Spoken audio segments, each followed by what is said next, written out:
Cool. What's up, everyone? Welcome to another episode of The Capsule. We have some first-time international guests in the place, and also Jenny Lou, who is not a first-time international guest. No, I'm a many times international guest. Well, you're not international anymore. You're a Londoner. I am international. But I'm not a guest. I live here. Okay. It's actually my house. Okay. Well, we have Migs and Nisi. What's your brand? Do you have a brand name? Nisi? I'm gonna let you do it. Yo, let me do it. The brand name is it's the Arete Project. Arete Project. Arete's it's a Greek term to mean like personal excellence. Oh, we like that. Yeah. Okay. Sick. Actually, Nisi is the one who introduced it to me, and it's really attributed to. I think it was originally attributed to Olympics. Olympians, Yeah. Olympics. Is it like a way of describing someone, or like a name given to the person, or? It's a virtue. Right. It is attributed to Olympians. I learned this is like in college, but it is not specifically for Olympians. It's just this pursuit of personal excellence. Love that. So it's like being the best version of yourself, which is why we called it the Arete Project. A project because it's always a work in progress. Yeah. Arete always telling like our students like whoever you are, just be you. Be the best version of yourself. We love that. And if you couldn't get it by that intro, it's going to be a very inspiring podcast. So can you tell us, first of all, for the people at home and for me also, like a little bit more about the project, what you guys do, also as individuals together, what your whole work kind of entails? For sure. Nisi, I'll let you take that one. Me first. Yeah, ladies first. Like what we do and wow. I will let you because you've like really worked hard to be able to like summarize what we do because All right. yeah. Long story short, we're dancers by lifestyle, and we're obsessed with dance. Mainly obsessed with dancers and their stories, the people behind everything. Yeah. By profession, I'm a physical therapist. Okay. I'm a trainer, coach, but that is actually like the second profession. I was a dancer first. I went to school for like psychology. Shout out Joel because Big shout out, Joel. yeah, big shout out Joel. Check out the episode with Joel if you hadn't. He gives a lot of gems on the psychology of dance. And I think psychology and wellness and fitness, physical fitness, mental fitness, they all go hand in hand. And dance being this marriage between physical, mental. What we do is really try to help dancers with both sides of the coin. Through movement, through training their body, feeling confident in their body. And with the goal of people taking that and then being able to help other people with it as well. Nice. Because, there's only two of us. And the way we view our work is more of like a movement than a business. Okay, I like that. Yeah. So, people that we work with, I try to take every class that we try to do, we try to make it more communal. Less, it is, yes, personal development, but it's how can you take these lessons and then turn it into a social thing where you're helping out other people in your community or people I train with. They're like, oh, well, I took the thing you taught me and I'm doing it with my parents now. Something Sick. like this. Yeah, that's really nice. Cool. Yeah, that's in the grand scheme of things. It's like dancer. What we do is dancer wellness, physically, mentally, and really just like community building is what Sick. our biggest. I love that. Our biggest. I think that's the highest pillar for us. Yeah. You feel the same? Anything to add? Yeah, I think it's hard to describe what we do. The what is all over the place, largely because Migs and I complement each other. And in that sense too, people have described as kind of like a one-stop shop because of our abilities to adapt to whatever the need or the project or the requests are. Yeah. But like our why is very clear. Yeah. He comes from the PT world, the wellness world. I'm a graphic designer, senior graphic designer, had the opportunity also being in LA and being in the industry to just get into the room with like high level people, whether it's with choreographers, being a fly on the wall, working with them from a production perspective, or as a graphic designer, being in like corporate and startup world, being in the same room with like CEOs. So really like business is like something that I like my lane fell into. And so dance as a business is something that I'm also really passionate about, educating and empowering creatives because there's so much information that we're not taught. Like in like a studio, it's like I have 3 perfect pirouettes, but I don't know how to do my taxes. Yeah. And there's also like a little bit, I find this with the stuff that we do, but there's also a little bit of almost like, not shame, but it's almost like if you're a real artist, you can't also be a business person. Right. You can't charge for which I guess like maybe coming from LA is a different world, but definitely in like London, and I find like some European, I don't know if you find the difference, Jen, but like, I feel like some people here are like, if you're really into dance, you're really an artist, you shouldn't care about business and you shouldn't care about money. And it's like, you can kind of do both. And like, you also we also tell dancers you deserve to get paid and you deserve to, demand your rates and stuff. But it's like, it has to start with the attitude of like, I care about that. Otherwise, when someone goes, oh, do this for free or for this fee, you go, as long as I get to dance, I'm happy, which is like, that's not actually the right, it's very noble, I guess, but it's not the right thing, Yeah, it's the whole myth of the labor of love. And other people will take advantage of that really quick. Absolutely. And I think it's like that's where Migs and I come together, because we also like, he's street dance, I'm more on the studio commercial side. We see the same I'm a principles person. I look at things from a principle, not rules or anything like that. So I'm always like seeing patterns, and I'm like, we have the same issues. It doesn't matter what side of the coin, it's the same coin. And I think when Mix talks about community, that's really what it's about. Like, we love bringing worlds together. We love bringing different people together, because we grew up in a generation of no social media, no YouTube. We grew because of the people that we were around. We challenged 100%. Each other, right? So in that, we try to bring that space together and kind of create this like neutral ground where it's like, okay, you have this ability or gifting that I never thought was. I thought freestyle was easy. It's not. And then somebody's like, well, I thought choreography was and it's actually really hard. And it's like, these are just skills. Yeah. And we're all, in the same family. Yeah, 100%. Yeah.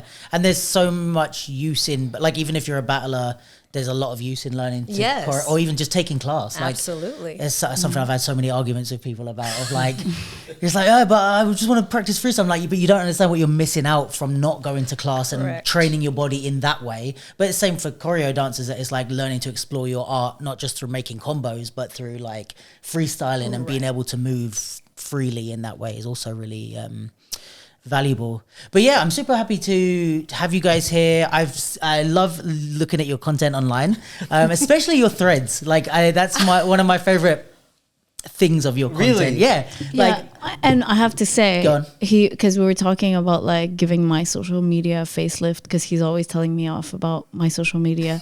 She also just went freelance. Yeah. So it's like, she's been under a boss, and like now it's like, all right, now's the time to, you can't just rely on the paycheck. But he was like, if you do threads, like you should do it like this. And then he showed me your page, and he was like, it just looks better when you do it like that. Look how he does it. You can read really well, and it just looks serious. And like, but you know what it is I love to tell you.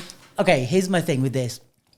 I love, I think social media is about quick consumable stuff, right? If you can't like digest it quickly, it doesn't really work. Even if I don't want to be thinking like that, I am, I go to YouTube for longer stuff, Insta for shorter stuff. And I think with the threads and the way that you do it, it's like, first of all, with threads, you only got, same with tweets, like you've only got a certain character thing. So you have to summarize things concisely. And I think you're really good at not only making things clear, but like making them I think sometimes people in the, let's say, fitness space, nutrition space, these type of things tend to like almost be condescending or talk down to people, and also kind of like you're using so many things that maybe people know about. Like sometimes I read like fitness stuff, and admittedly don't work out as much as I should or know much about that. Although I'm more physically active than an office person or whatever maybe. Yeah.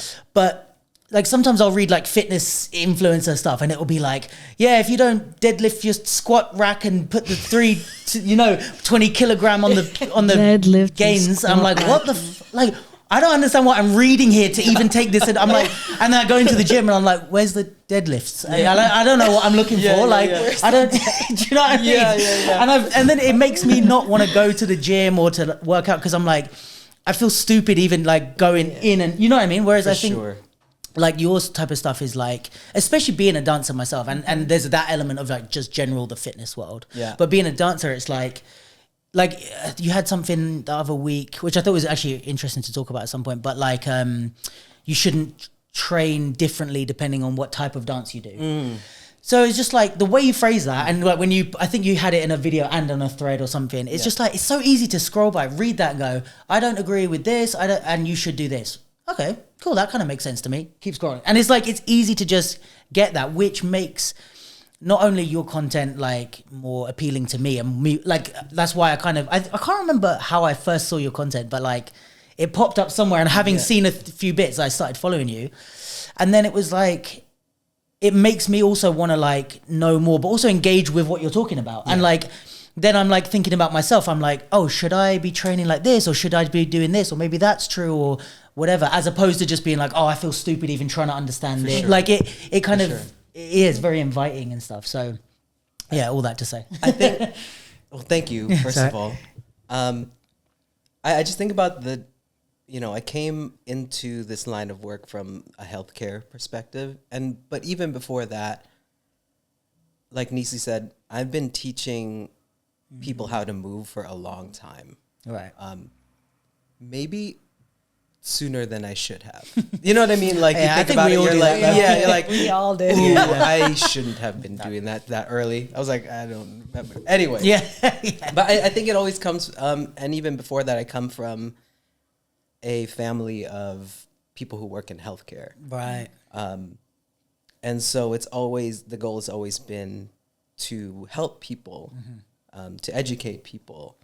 And I find that people in the, like you're saying, influencer, fitness space, while there's like that good intention to educate, the way it's done, a lot of the time pushes people away more than it like actually. 100%.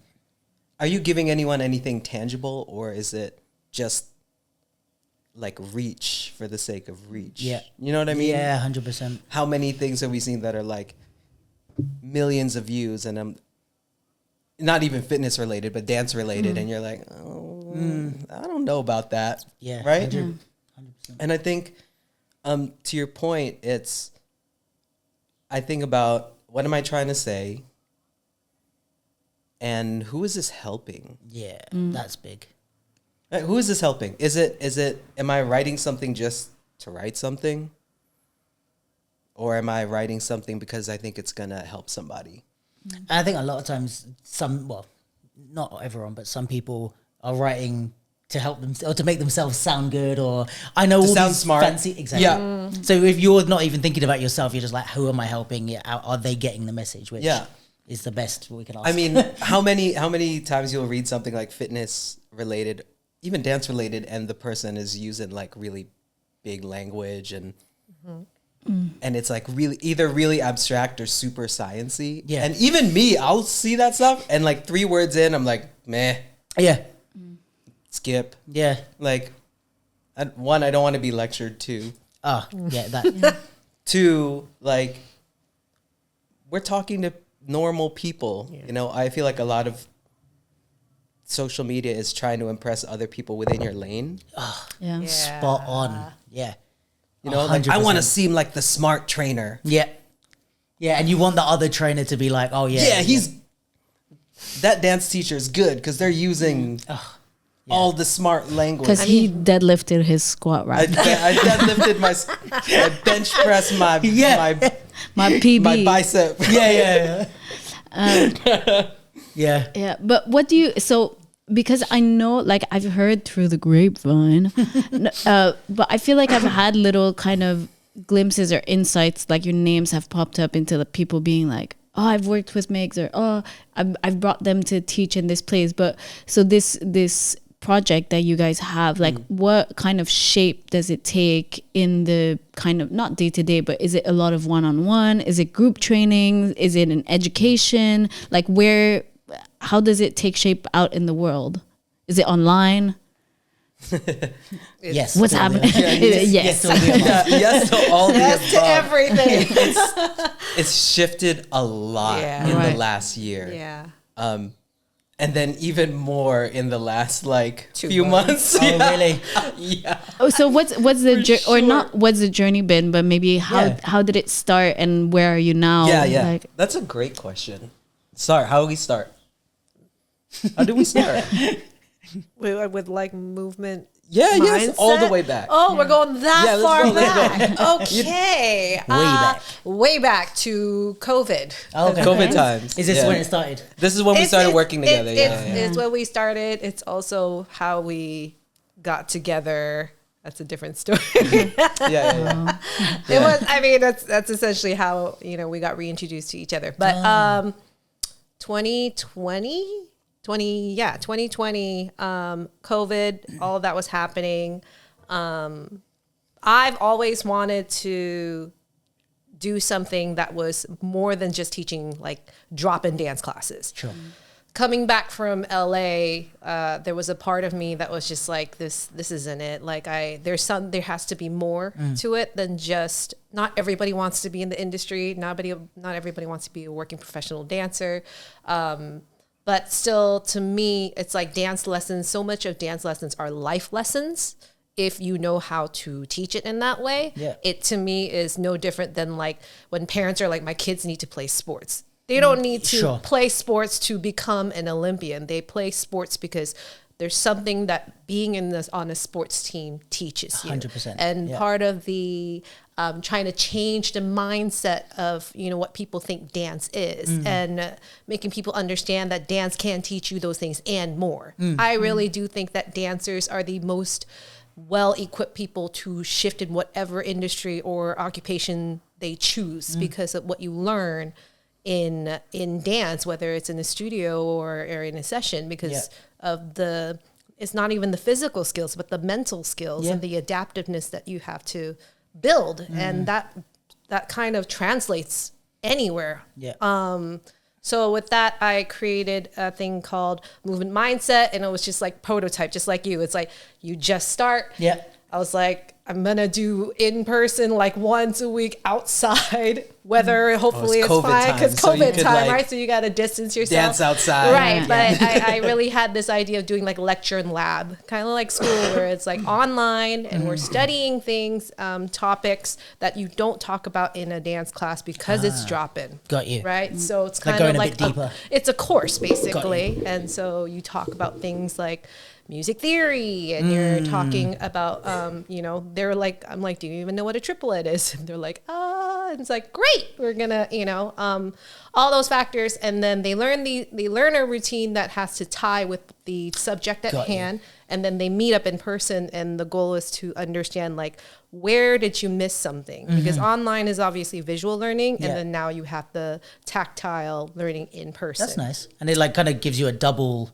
layer of learning. Correct. Like the same thing twice. Correct. And again, it's always this comprehensive approach that I always feel like Arete is about. And so I brought Migs into it because I ran into him randomly in 2018 in a Nike event. Yeah. And That's I was right. working events. He was working as a PT. I hadn't seen him in like forever. I remember it was like, Migs, like, but I always knew in my head, I was like, I want to work with this person. I have so many questions about PT, like personal training, physical therapy, the physical part of it and how it ties to dance. And so I was like, well, it's online, so yay, you're in LA, but whatever, like we can do this. So he came into the program to work on them with the strength training part of it. Ah, sick. So, and then he came to Seattle one time to visit, and I was like, great. Now you can actually meet this teacher in person as well. But that's kind of the birth of what we do. It's like, wow, this like really works together hand in hand. And I see how it like both of you guys kind of experience and like priorities with dance and with fitness and everything. It like builds what you guys have now. So that's really nice. It's translated. So it was online, then it's in person, and really, I think whatever. Literally, we've pivoted so many times, and that's the privilege and the beauty of just being the two of us in a small business. Is basically we really create what our students need. Like we started one thing, and then we look back and we're like, man, we should have created something else. But it was literally to serve the direct needs of our students at that time and what they need. Yeah, and I guess if you've got the why, and that's the strong thing, and you know kind of what you want to focus on, and also what you guys have expertise in, you kind of can pivot as much as you want, and it's quite maneuverable in that way because you're still catering to the right people, and you're still using your expertise to do it. Yeah. You can do whatever you want. So it started off hybrid, you know, it was online, in-person thing. And then since then, when I moved up to Seattle, we were teaching strictly dance a few times a week. Okay. In the same way you would, and I think we'll probably dive deeper into this, but in the same way you would start training your body, you would start like just with the basics. Right, so we were teaching people not even like a style per se, but movement principles like being on the music, keeping a groove, knowing how to take up space, you know. And this is something that is so missing. Totally. Yeah. It's like we're not going into a style yet.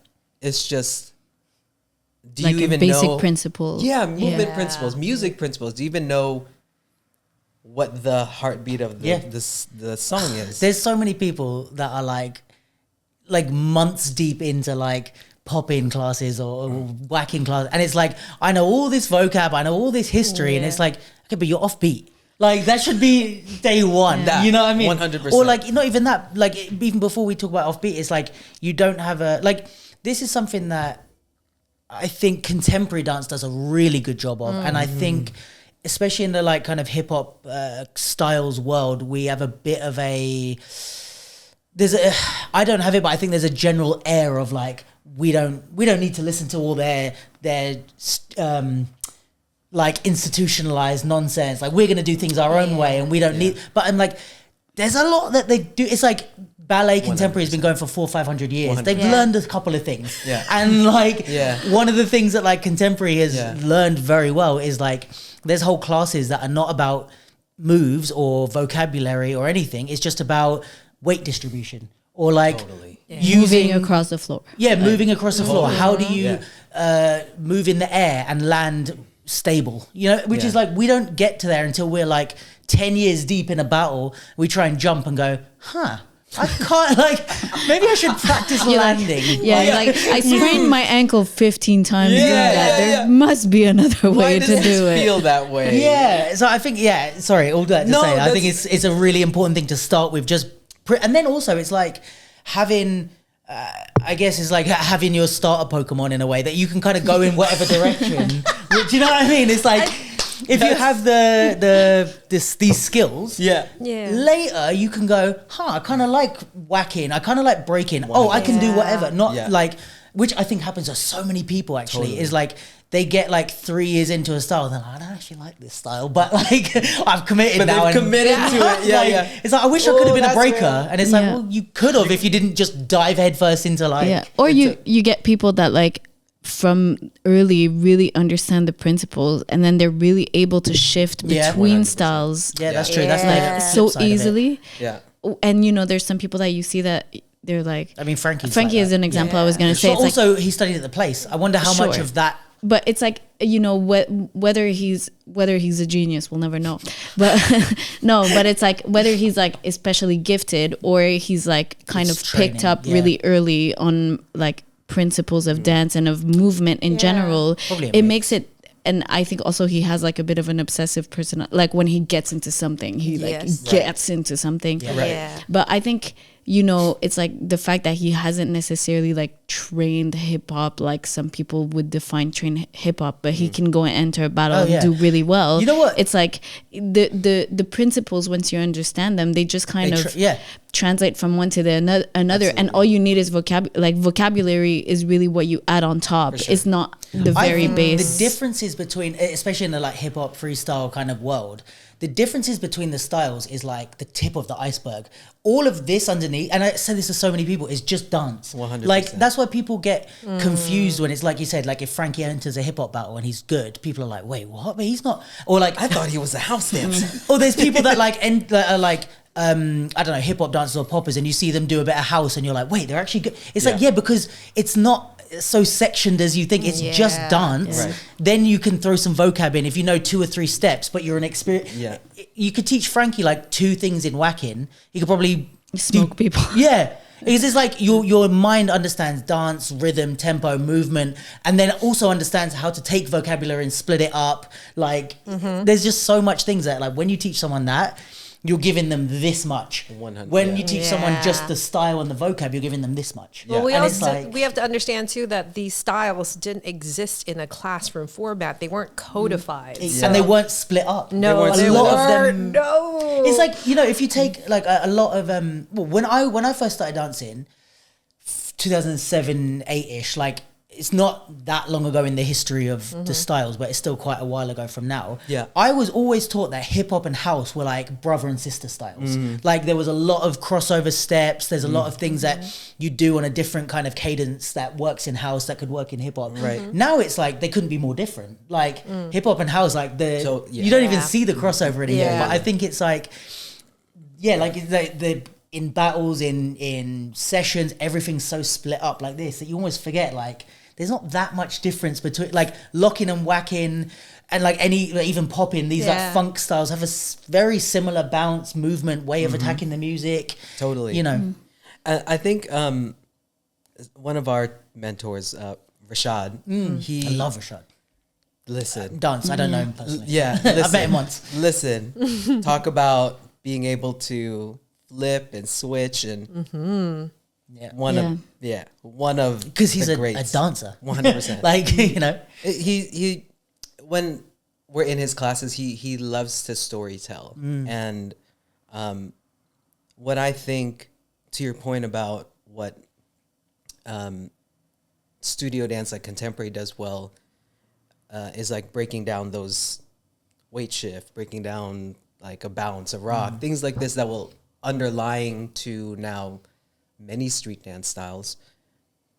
When these styles, I think it wasn't taught that way for a really long time because these things just came intuitive to the people teaching back in the day, right? Because it was a lived experience. They grew up with listening to the music. Sure. They were experiencing that movement from an early age, like in their home. So it's like, I didn't even think that this was something I need to teach people. Yeah. Right. Yeah. And if you come from me, like I was born in the Philippines, but I grew up like in the suburbs of like Washington, DC. We didn't listen to like, my parents were listening to like maybe Earth, Wind and Fire sometimes, but Yeah. like Crosby, Stills, Nash Young. We weren't dancing like that at home. So when my first style was breaking, and maybe that was a great first style because there's not that many moves in terms of like the tops. Chill.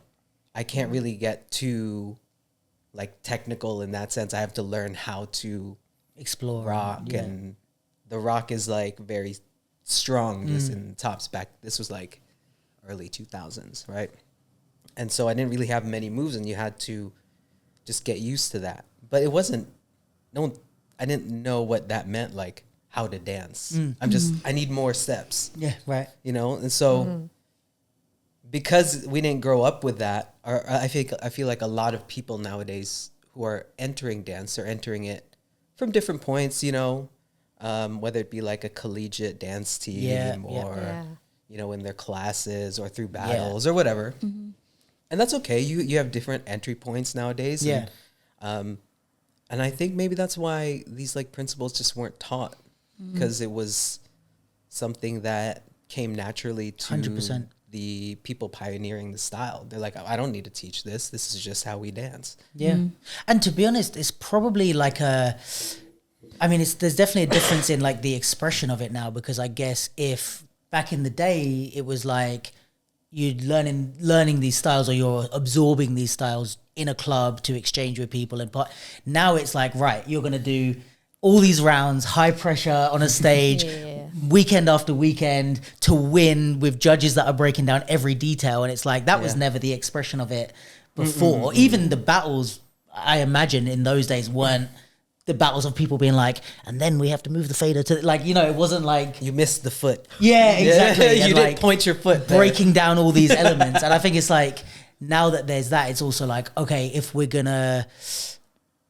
make things more intricate on the assessing side, we also need to make it more intricate on the teaching side, which maybe like both things weren't there before, where it's like, and now all these things are like, people are able to delve into them and because I imagine also with that, like the passing of these things, which I think is a whole other podcast, but is a beautiful part of the culture that we need to not lose. Is like in wanting everything to be perfect, we can almost get rid of that social passing, which was the beauty of it, that if I teach you a step, you don't do it the same way as I do, as opposed to you're doing it wrong. Like, I think there's a balance to be struck there, but I think, I guess if we're analyzing things deeply on the judging and on the performance side, we also need to analyze it on the teaching side. And let's actually teach you what you're doing when you're doing this amazing thing. It's not just that, it's a series of movements that are layered in the music, and, you know, there's a lot to it, I think. For sure. Yeah. What are you going to say something? Oh, no, I was just going to say, so you guys were teaching the principles. Yeah, sorry. Yeah. This is where we were, just so we don't get lost. Because we could go deep. No, but The capsule the capsule is all about the we tangents. are famed for tangents here. Oh, I love it. No, it's still tied to it, but to go off of what you said, we started teaching. We called it first dance fundamentals, because it really was fundamentals. And then we're now teaching in person, and it's called rhythm and grooves. And it really, I think, just kind of describes what it is. Yeah. Is it a dance style? It's like, well, if we're going to play that game, it's like we're playing all different kinds of music. So we're not going to be like, well, it's house music and now we do house. Yeah. Which I think in this time is weird when I see dancers and they only dance to the style based on the music. Like if it's house music, then it's house. And then if it's like hip hop, they just do house to hip hop. And I'm like, just like, it's a different time. But I think to go off of, you know, what we've been talking about is the one thing I'm hyper aware of as a teacher is that no one experiences or enters dance the same way anymore. And we can't go off of how we learn dance and even to like assumptions like knowing music. Like we teach class as if it's like you literally know nothing about dance. Like it's like, do you know what across the floor is? Let me explain it to you. When you come into a class, this is where you stand. It's because so many students, especially a lot of our students are adults, are intimidated about entering a dance space because there's a certain etiquette that is assumed, but it's not spelled out. And it's scary. Dance itself is already, I remember when I first started dancing, it's terrifying. Very vulnerable. Yeah, exactly. It's exposing your how much, movement. and that was, I was a teenager. So how much more as a grown adult trying to be brave and bold and vulnerable and take a chance to hop into a class. Everybody else is like 20 years old and they all seem to know what to do. And you're like standing there and then suddenly a teacher does this and you're like, what is happening? Right? It's a lot. Like, I was And then supposed the to get camera that. comes out. It's not even the camera. It's a person with like a steady cam, like a whole rig and a broadcast camera, and you're like, so it's almost like onboarding for dance, even though we call it rhythm that's and a grooves. great way of That's saying so it. like corporate-y, like onboarding, you know. no one would show up to that class. onboarding by myself. Here's your SOP, and so you know what to do in a class. Everyone gets the the tech bro badge. No. But I think that's so neat because I feel like there's spaces where I've been dancing for a long time. There's still spaces where I would feel a bit weird about going or feel a bit shy or maybe, you know, like we did this, the hustle workshop at the last Nike session that we did. And it was like, it was actually so nice because I was like, I would feel awkward going to a hustle class, and shout out to the Hustling London community. I know they would make it super welcoming and stuff, but especially coming from like, I understand freestyle styles. I could probably go to a whacking class or even a crump class and kind of be like, right, I've done freestyle, I get that. Partner dance, I'm like, I don't know what's the, like, am I taking your hand too early? Am I good? Like, do I stand too close? Like, what do I do? But, so I think that having that where you have like, and what they did, obviously they came to the session and kind of like really made it very beginner friendly and broke it down. Yeah. And it was like, I love that because now I'm like, oh, I feel a bit more comfortable that if I was to go to a class, I would get it. But it's very rare that you have that moment to be like, even if you're new, it's like, okay, don't worry, like just jump in and you'll figure it out as you go. It's very rare that you get a specialized space to be new and to be like onboarded for the process. Yeah, that's like, no, I was just going to say that, like, I think trying new things as adults is like, even, you know, we put so much pressure on ourselves, and it's like, you know, entering a new space where, like you said, you don't know the etiquette. Like, I've started jujitsu last year, a year and a half ago. And it's like, you know, you kind of in your head, you go like, okay, I'm going to go try this class. But then you get into the space and you're like, oh, what? Like, I don't know how to tie the belt.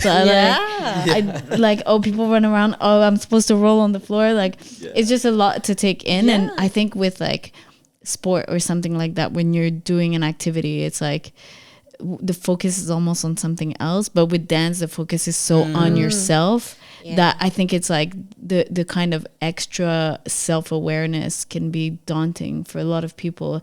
And I actually don't think that, like, now that you're saying it, I'm like, it makes so much sense, but I've never thought about like the fact that would be so needed.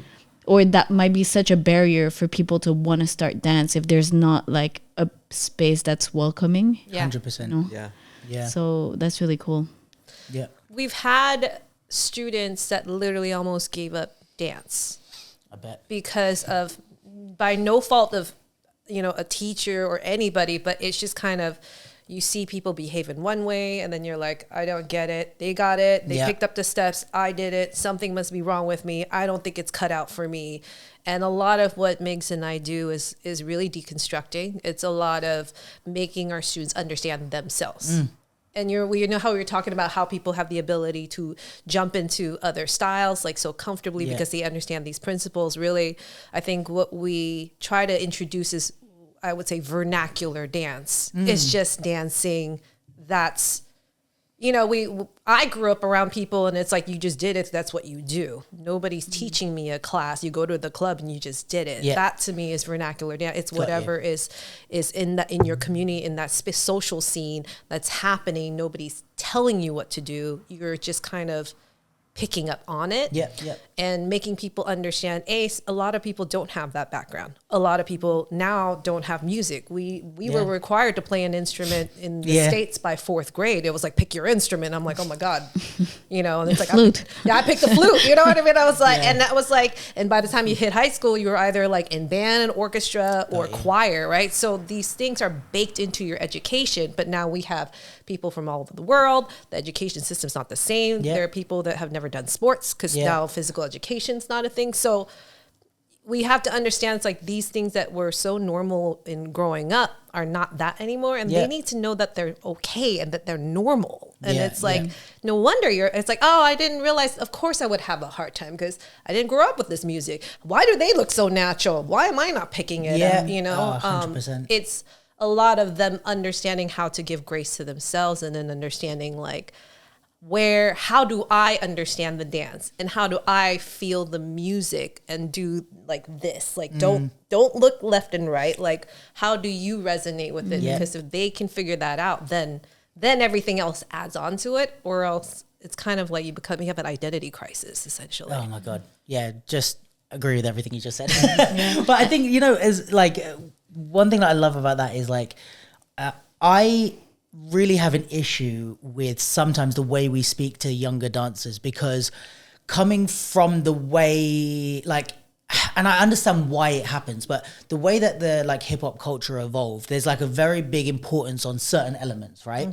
Which I get. And in an effort to preserve that or to like pass that down, it often can come across as like you're shouting at kids for not understanding what a club was For like. sure. And it's like For they've sure. never, they're 12. Like I've heard people, and you know, not to like jab at people, but like I've heard OGs and stuff being like, you guys don't understand like what it's like to dance in a club and it's like, or I've heard, this is another thing which irritates me as well. It's like, oh, this is another thing we do on this podcast is rant about stuff. I love it, yeah. But no, and it's like when especially like male older dancers say, oh, you guys don't understand what it's like to dance with girls at the club. And it's like, you're talking to a room full of 15-year-olds. Of course they don't. And nor should they know what it's like to dance and try and talk to a girl in the club. And it's like, that's not your only entry point to enjoying this. And even like with, you know, with like dancing in a club, it's like, okay, cool. We don't. First of all, there's kids that can't go to clubs. There's also people 100%. That are, especially I feel like nowadays, us being more open and understanding of people that didn't feel safe in those spaces, especially women, especially like LGBTQ people who didn't feel safe going to like clubs, people who are like introverted, autistic, ADHD, whatever you might have that's a barrier to just going and letting loose in a club. You can't just say, guys, go learn this or go do it. And it's like, okay, but how can we, and I think this is like amazing work that you guys are doing, because it's like, how do we take this and without completely losing the essence of how and why it grew, pass it down in a way that's also still like accessible to everyone. You know what I mean? And I think this is the way to do it. Like people like yourselves who understand the first part are able to also understand the new part and find that link, which is your classes. You know what I mean? And I'd be like, right, we're not going to completely do the drop-in classes, just teach you choreo and send you on your way. But we're also not going to be like, go get drunk in a club. You know, it's like, it's somewhere in between, which I think, for me is great. And I kind of, you'll understand hip hop. 21 and up, feel free. Like, do whatever you want. I mean, because that was happening, like for real. And I mean, you do learn, but you do learn a lot about dancing, getting drunk in a club, but it's not available to everyone. But I think, and I'm also speaking, especially as I often do on this pod, but like speak from a place of like, I wish this is what I had. You know what I mean? Like I had to learn these lessons the hard way, and I had to like almost come 360, especially when you were talking about the individuality thing, is like, I spent so long trying to fit in and do what I was told, all the way to come around and be like, oh, the reason I wasn't being accepted is because I was trying to do what I was told. 100%. And as soon as I started being like, fuck all this, I'm going to do what I want. Everyone was like, oh, you're dope. And I'm like, wait, hold on. Because I was trying to do what you told me to before, and you said it wasn't good enough. Now I do not what you told me. You're like, that's perfect. That's how you do hip hop. And it's like, huh? But did you? I don't know. No, I thought you were going to say something. But so thank you from the younger me. I mean, that's honestly, that's why we create what we create too. 100%. Where I think our target demographic is us 10 years ago. Yep, exactly. That's a lot. Really we say it all the time. It's like we're doing this because we wish we had this when we were on our journey. And you guys are lucky that, like, we're lucky actually that like not only have you guys not been put off dance by these things, you got to a point of like being able to make change in those things. You know what I mean? Because you said, there's how many people that you said almost quit dance, how many people actually did quit? That's probably a whole long list of people. And it's like, I think the more people we have that don't go off the edge and actually keep making change with younger people, I think it's like, it's a good thing. I think it goes to say too, like you were saying, I broke up with dance so many times. I actually wrote down thread. It's like, I can't even count the number of times. It's like the longest relationship and the most like times I've ever broken up. You know, and that's part of like, you are not a dancer. Like it's not just that part of you, it's the whole of you. Right. And I think a lot of what Migs and I talk about is like being in industry or being in the dance world, it's like if you don't eat, live, breathe, sleep, think, dance, you're not a dancer. There's something wrong with you. Yeah, it's like, are you really passionate? Like, are you really about Why aren't you dance? starving for this? How dare you have another interest, right? And I think You went to your mom's birthday. You're not serious. You missed the audition. it was suffocating. I think being in more so that like when I was in LA, which is like 2000 to 2015. Okay. Before we had the awareness and the vocabulary and things are a lot more, I think, like people are more embracing of different looks, shapes, like LGBTQ, like all of that. Now is completely different than when I was in LA. And back then it was like you were about this and there was no space for anything else. I've heard some horror stories. Yeah, I mean, and I think that it's, to me, the most important people are always the bridge builders, the connectors, the ones that can speak multiple languages and bring them together is... You're needed, because if not, it's like two people shouting from either side of the hill and there's like this big gap and it's like, I don't know to help you. So it's like, what Migs is doing. He connects two multiple fields together. One side is shouting, terms that are like, okay, what does that have anything to dance? And then Deadlift your squat. Yeah, deadlift your squat. And then you have the other side where it's just like, okay, but I'm trying to get here, but you're not talking to me 100% in a way that, in a language that I understand. Right. And I think what you're doing, that's what it is the more we hold on to what we're about, what we're passionate about, and if it's multifaceted, even more, that's like even more superpower in my opinion. 100%. And every culture is more enriched by people that do things outside of it and bring it in there. Like if you think about I don't know, music even, like some of the musicians that have like changed their genre hasn't been from within the genres because they've experimented with other sounds or brought things in, and it's like doing that always enriches the thing itself. I think that's true of any art form. It's like, I think so. If you want to, like, I talk about stand-up comedians a lot, but like if you're a stand-up comedian, I've heard some of them talking about like they do their hour special and then they need time off to just live life because they're like, I need to find things funny again. Like if I'm just sitting writing jokes, like what am I writing about? It's the same with rappers or I guess like screenwriters or it's like, I heard this criticism of Eminem actually, whether or not you agree, but like the criticism was like, he doesn't know what to write about anymore. Like, whereas when you grow up as a rapper, there's a certain like eras that you go through. And if you take someone like maybe Nas, who's aging a bit more gracefully in my opinion, like maybe he's living a life that's worth writing about. For and maybe sure. whereas if like what they were saying about Eminem is if he's just sitting in the studio like staring at a pen and paper, he's just writing empty stuff, and that's why maybe we're not connecting with his music as much because he's not just living a life to talk about. Right. So I think in this way we kind of, whether that's just living life to then put that into your dance or whether it's like finding other interests and being like, oh, I can enrich the community, which is kind of what you're doing is like, you didn't think, oh, I'm gonna build this business when you first started. You're like, I'm just interested in this thing. Let me chase that. Oh, that can connect to that. I can help people. Yeah. Great. And I think that's really what it is that's why I went into went to physio school in the first place was,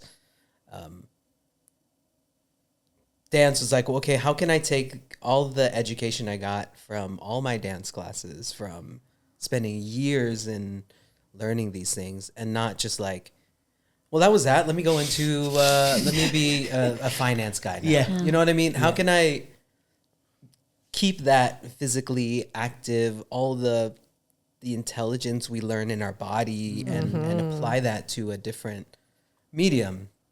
And then for a while I went full like, well, now I'm just going to be just a physio. And then that didn't feel right either. You know, I said, no, like dance is always going to be a part of my life and I can't just separate it. And so why am I trying to separate it? Yeah. So why don't I spent years and like I have a lot of school debt because I went to school in the States. Damn. you know, secondary education in the United States. What's Canada? Canada's not so bad. Salty. No, Canada is just like the Canada is very much like the US except with like healthcare, free education. But like the school debts, I mean. No, it's like nowhere near. No, yeah. So I have the numbers to prove that you studied. You don't need to see my degree. Right. You just look at check the student loan balance. And it's like, okay, well, how can I take all that time and money spent and pour it back into the thing I actually love doing? And the more I was working with people, the more I realized like, oh, there's just not a lot of no one's really, there's so much information out there. And all of it is useful within a given context, right? It's yoga is useful for a given context. Pilates is helpful.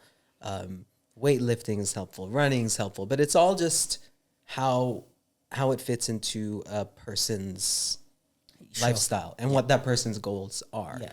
Right? Yeah, there are some things that like everybody can benefit from, but again, it's all within the context. And it's like, okay, everyone's just taking their niche, like yoga or running or weightlifting, and saying, this is how you do it. Yeah. Or this is the thing that's good for you. Or this is the thing that's good for you. And now this is the thing that's good for you. And then I've just run into so many dancers that are like, okay, well, I've Like, tried what do I X, have Y, to Z, do? A, B, C. What is the thing that's going to help? Yeah. And I'm like, kind of all of it in The just right way. dosage Yeah. wise, right? And that's what we're really trying to do from that angle is if you feel, think about when you learn something new in dance, or you've been like working on a skill or a drill, whatever, and then you like finally are able to like do it on command. That confidence that you have, it's the same thing. Yeah. That's all true. That's all training is to me, is confidence building in different ways. Fair. And so it's like, Interesting. if we can do that and feel confident in our bodies, that's going to translate to life outside of the gym, life outside the studio.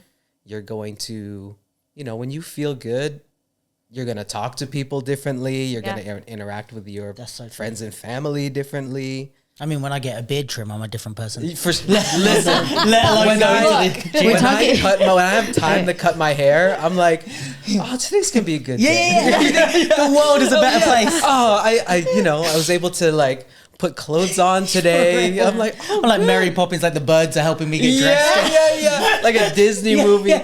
Oh, thank you. Yeah, for real. But it's true, it's right. Yeah. Like, No, it's true. If you feel good, it's gonna show in your interactions with people and how you make even decision making and all those little 100%. things like build up Yeah. to. Yeah, and if what we're trying to do is we talked about like wellness, it has to come from like from the perspective of the whole person. Yeah. Yep. In how they feel about their bodies and that's how that's going to play a part in the dance spaces they enter. That's going to play a part in their ability to then turn around and help somebody else feel that way. Yeah. It seems kind of esoteric, I know, but it's like, No, but it's from a tangible perspective, that's what we're trying to do. Yeah, 100%. And that's what I was going to ask you, like what, so, because I want to also ask you some like, Practical questions. yeah, practical, sure, but for I sure, love for that. sure, I for did that sure. with Joel as well. I was Yeah, like, yeah. Okay, so how Yeah, can me it, too. I have some questions. Yeah, so, okay. So I think before I get to that, I want to ask you like,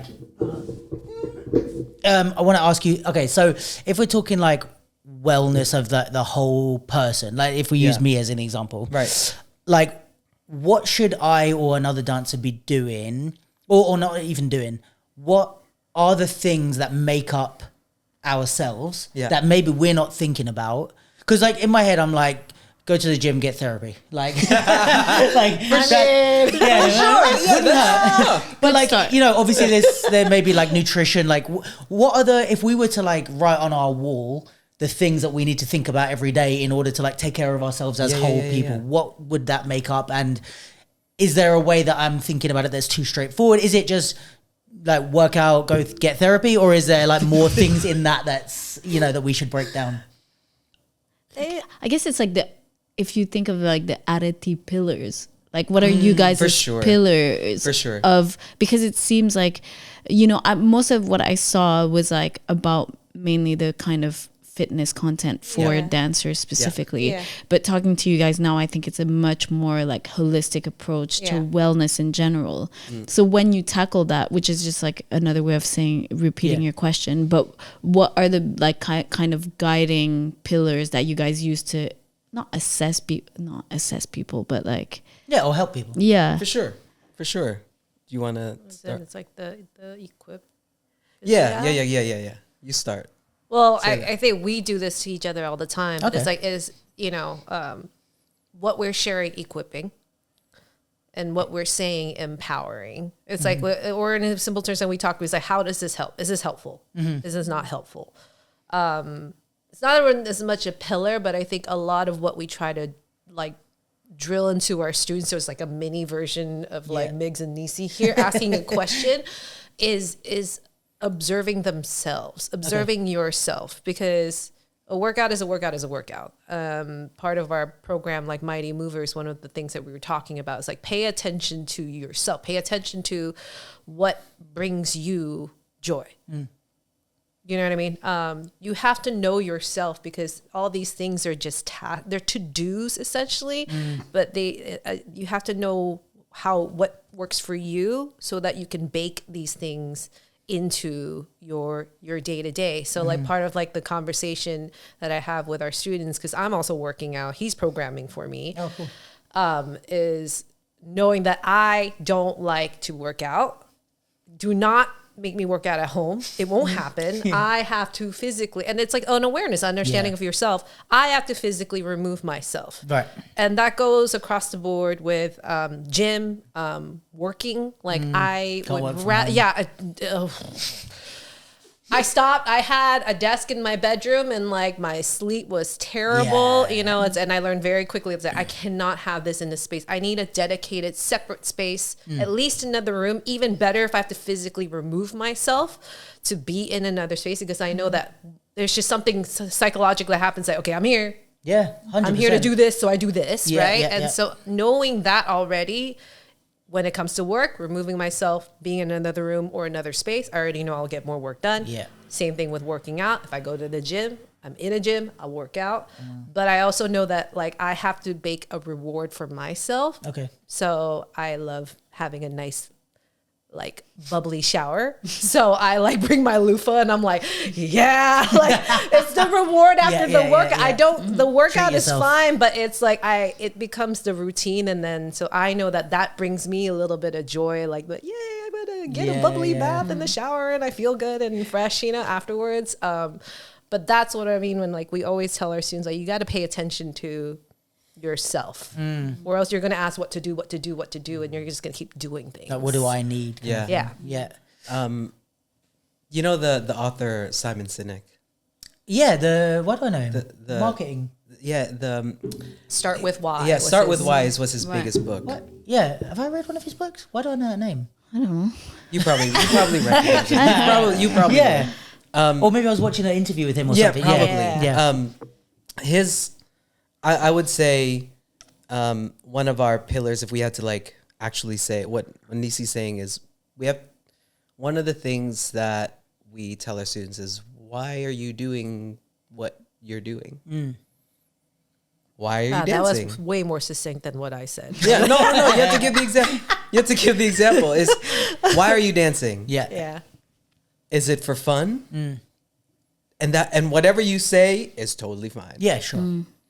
Whatever it is. Okay. Why are you doing it? Cool. That can now take us to another conversation of, what are you currently doing? And is it in alignment with what you're saying that you want? And most people, it's probably not. For sure. I mean, like, I think that's everybody. Yeah. You know what I mean? We all, it's like a daily thing we all have to do. Like realign. Have to do. Yeah. If somebody says they want to, for example, win, let's say summer dance, but they're only, training by themselves at home an hour. I'm like, okay, this is what your why is, but now what you're doing doesn't line up. So how can we help you change that what to get you closer to, you know, your goal of what it is. And going back to the why, it's just, what are your goals? And they can be, as Lou says, I just want to feel good in my body. And then, okay, we can go a little deeper there and says, what does that mean? And so on and so forth. But it's really like what Nisi was saying is knowledge of self, is what do you want out of life? Yeah.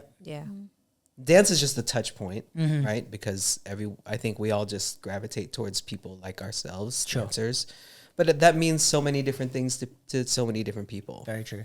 People like just say, I just want to go to be a part of the community, go to sessions. I want to go to the battles. I don't necessarily want to participate. I just want to be around around and part of this community and see the familiar faces, know my friends. That's cool. And that's enough. Yeah. And for some people that's enough. And they say, okay, but I'm not, but then I really also want to develop my expression in this craft. And I feel limited, say, in my ability to do that physically. Okay, well then now we can introduce training. Yeah. And then there's a whole list of things we can do and say, what does your body need, et cetera, right? So it's figuring out what your goals are as a person for yourself outside of dance, right? Dance is just a part of your life. And how does that fit in? What are you doing to get yourself there? And then how can we help you do that? Okay, nice. In the most like simple way. Like that's, and with our skills, how can we help you do that? Yeah. Right. And I mean, we say mental health and wellness, but you know, I'm not like a psychologist, but it's just through conversation and helping people come to their conclusion. Yeah, I think like the thing you said about the what do you want to do and what are you doing to get there? I think that's like, if I think of my position of like mentoring people or even just giving advice to just dancers, not even in a fitness way or anything. That's one of the biggest disconnects I find, you know, is like for multiple reasons. I think there's people that just don't know what it takes to get there. So they're just like, oh yeah, I'm just training once a week, like you said. Or some people even like it's almost like a self-sabotage. Like if I set my goals too high, I will never have to actually answer for them because I'm never really going to enter some dance. You know what I mean? Like 100%. If I say, oh, I'm going to enter that local battle that's happening next week, I've got an answer to that. Got to show up. No one's going to say, oh, why didn't you enter summer dance? Because it's like, it's, you know, it's this. Amsterdam's expensive and it's easy to skirt around it. Or, you know, there's multiple things like that. I think that disconnect happens. And I think often when you connect it one way or another in a mentorship way, like either me saying, right, if that's what you're going to do, let's keep that, but this needs to change and this is how it needs to change. Then it's like, also becomes easier. It's almost like the fog moves and they're like, oh, that's how I get there. Because just going to a session, ciphering, coming home and going, one day I'm going to win summer dance is like totally. Then you go, but I don't like in your head. There's almost a fog of like, but how does anyone even win summer dance? And then if I say, right, it's a similar position in the mentoring thing, but I probably have different approaches than you, or like different things that I'm good at, I think. But what I would say is more like splitting apart what it takes to be a good artist. So I'm like, right, there's the physical aspect. Are you doing your drills? Are you training? Blah, blah. There's the knowledge aspect. Are you learning? Are you studying? Blah, blah, blah. And then there's a creative side, which is, are you experimenting? What's the you in it? Because I think a lot of battle dancers have those two. They have all the knowledge, they have all the physical skills. But I'm like, but who are you? And we can't see who you are in your dance. So for sure. It's now we take those three things and we say, right, this is what you should be working on. That's 3 things. 1 day on each thing, a rest day in between. That's 3 days a week. But now you're splitting up. You're a bit more effective with your training. The fog open and they're like, oh, this is how Paradox wins summer dance. Or this is how, you know what I mean? For sure. Like, they just focus on these 3 things to a high level. And then also you can start seeing those things, even in the physical. You're like, you're trying to come up with moves that Paradox does on one leg. Speaking of your post the other day about one leg, like you're trying to come up with these threads that Paradox does on one leg. I mean, he also has crazy injury, but he's mad strong on that leg. And there's a reason that he can create in that way because his body allows him to sit on one leg and play. Or there's people like Alex, the cage, who does like floor work stuff. And it's like, oh, why can't I do floor work like Alex? It's like, it's not even about the creative level yet. It's about, do you have the facilities to move in that way even and try stuff? Because Alex will be moving and try and just experimenting upside down. And it's like, you can't even hold a handstand. So there's no way you're going to be able to. You're out of breath just like getting to the floor. Yeah, you gotta, speaking to myself. Yeah. But like, but it's like, you're never going to be able to come up with cool moves because in order, like if I'm thinking of like tuts and we're coming up with different tutting things. How long do you stand there doing this going, no, that or that? You don't just do it. So in order to do something physical, your body's got to allow you to just... You've got to go through it. Play, The answer is always, the only way out is through. Yeah. The only way out is to do the work. Do the work. You have to do the work. I like what you said actually too about like people finding themselves, because like going back to the pillar question, I think something that I think you'll agree with me is a pillar of what we do. We said this earlier, is the community aspect, but not just that, is the community through knowing the history and the culture of the dance you're participating in.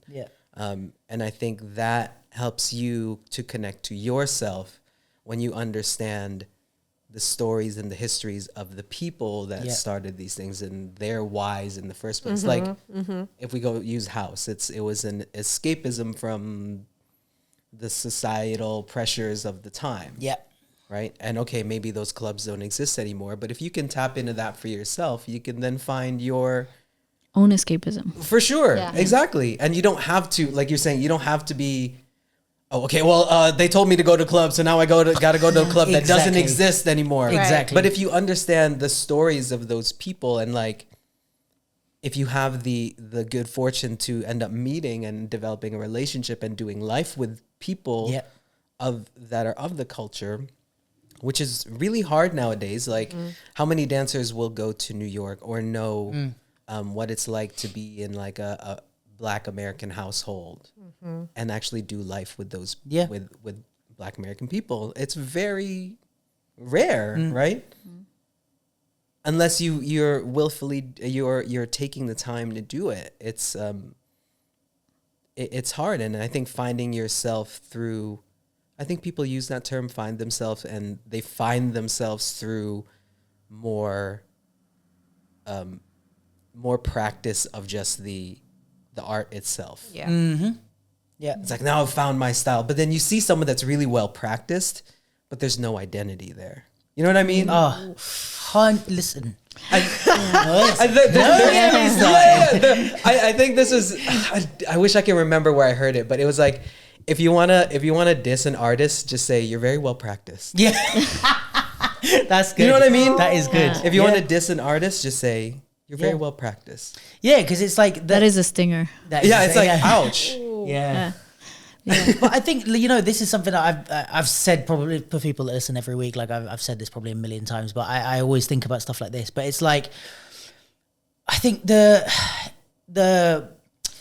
hip hop as a culture is really young, right? Compared to the history of the world. 100%. I don't think we've quite figured out how it moves just yet, right? I think we've figured out what it was born from and what it is/was, but how it is, like I said, the example of like the clubs thing. It's like we haven't quite figured out how it moves and maintains that thing. Some places, yes, some places not as much, right? And that's why I think there's a lot of heated arguments and people that try to preserve, and there's like like a spectrum. There's people that try to preserve, people that try too hard to preserve, people that try to encourage innovation, people that go too far and just are not doing anything that's culturally relevant.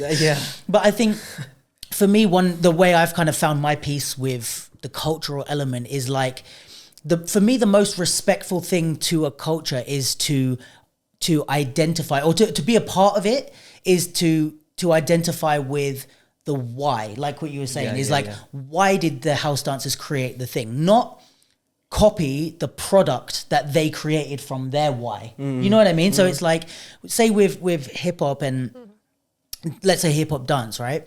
A lot of it is about creativity and art and expressing yourself. What came from that was the Running Man and the this and the that, right? For me, what's it's not about perfecting the product of other people's expression. It's about adding my expression. And like in the understanding the lineage and the hows and the whys, and it's like, right, in a social party dance situation with this type of music, it's like, cool. Like there's understanding the rock and the bounce in hip hop freestyle.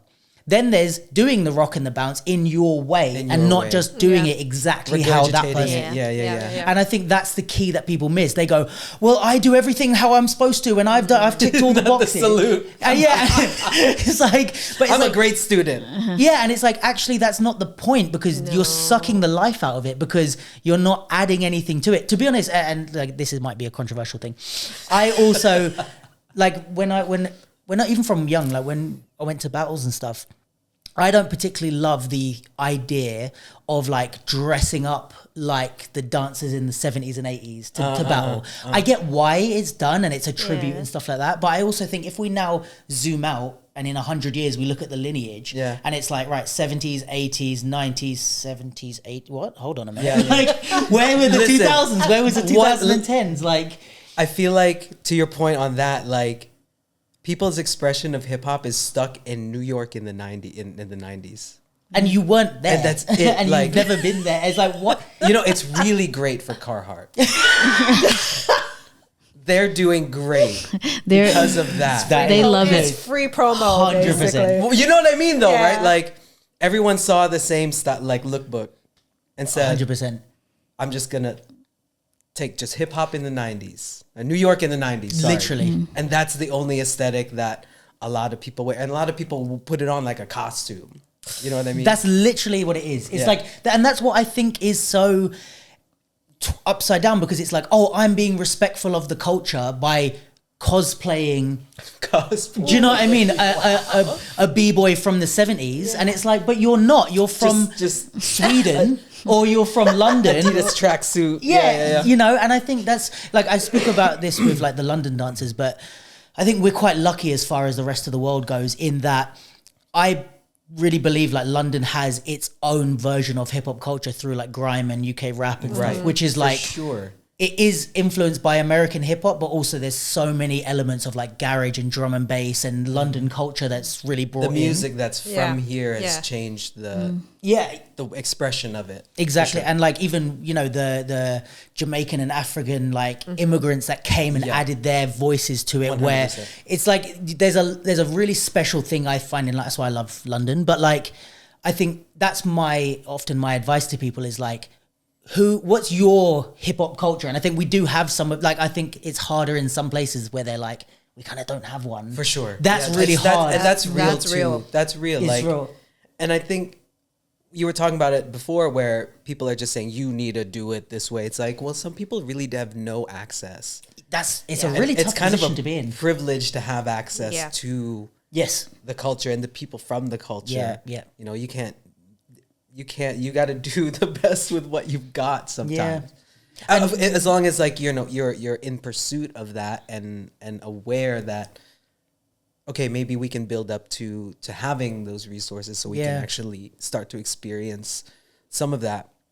But it's a little bit of a privilege for people to be able to afford bringing people to their city. Yeah, 100%. And I mean, we could definitely go down that road in terms of like, you know, that I feel like that's a whole other podcast. 100%. But I think, you know, it is that all that to say is like, for me, like individuality is like top of my list. I've said this so many times. I'd rather hate your style, but it's unique, than love your style because you look like Alex the Cage, or, you know, I don't want, even if I love the style, I don't want to see clones or like, you know, I'd rather see you were inspired by that person and you made your whole own thing. And I think that's the best, that's the most beautiful thing about what we do, and the art is just like, I love meeting people and being like, that's horrible, or you're not very good, but I love that you're you. Like, oh man, it's so cool to like meet different people. But okay, let's go back.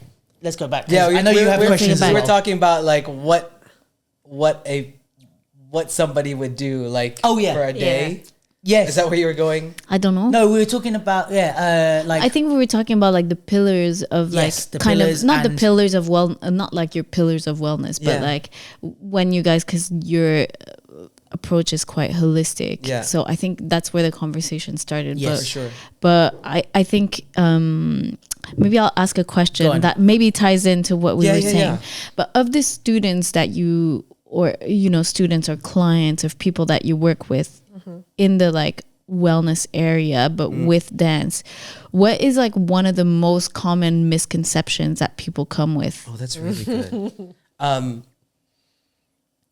That your training for dance needs to look exactly like your dance. Okay, this is it. I have questions on this too. Yeah. Because hit me.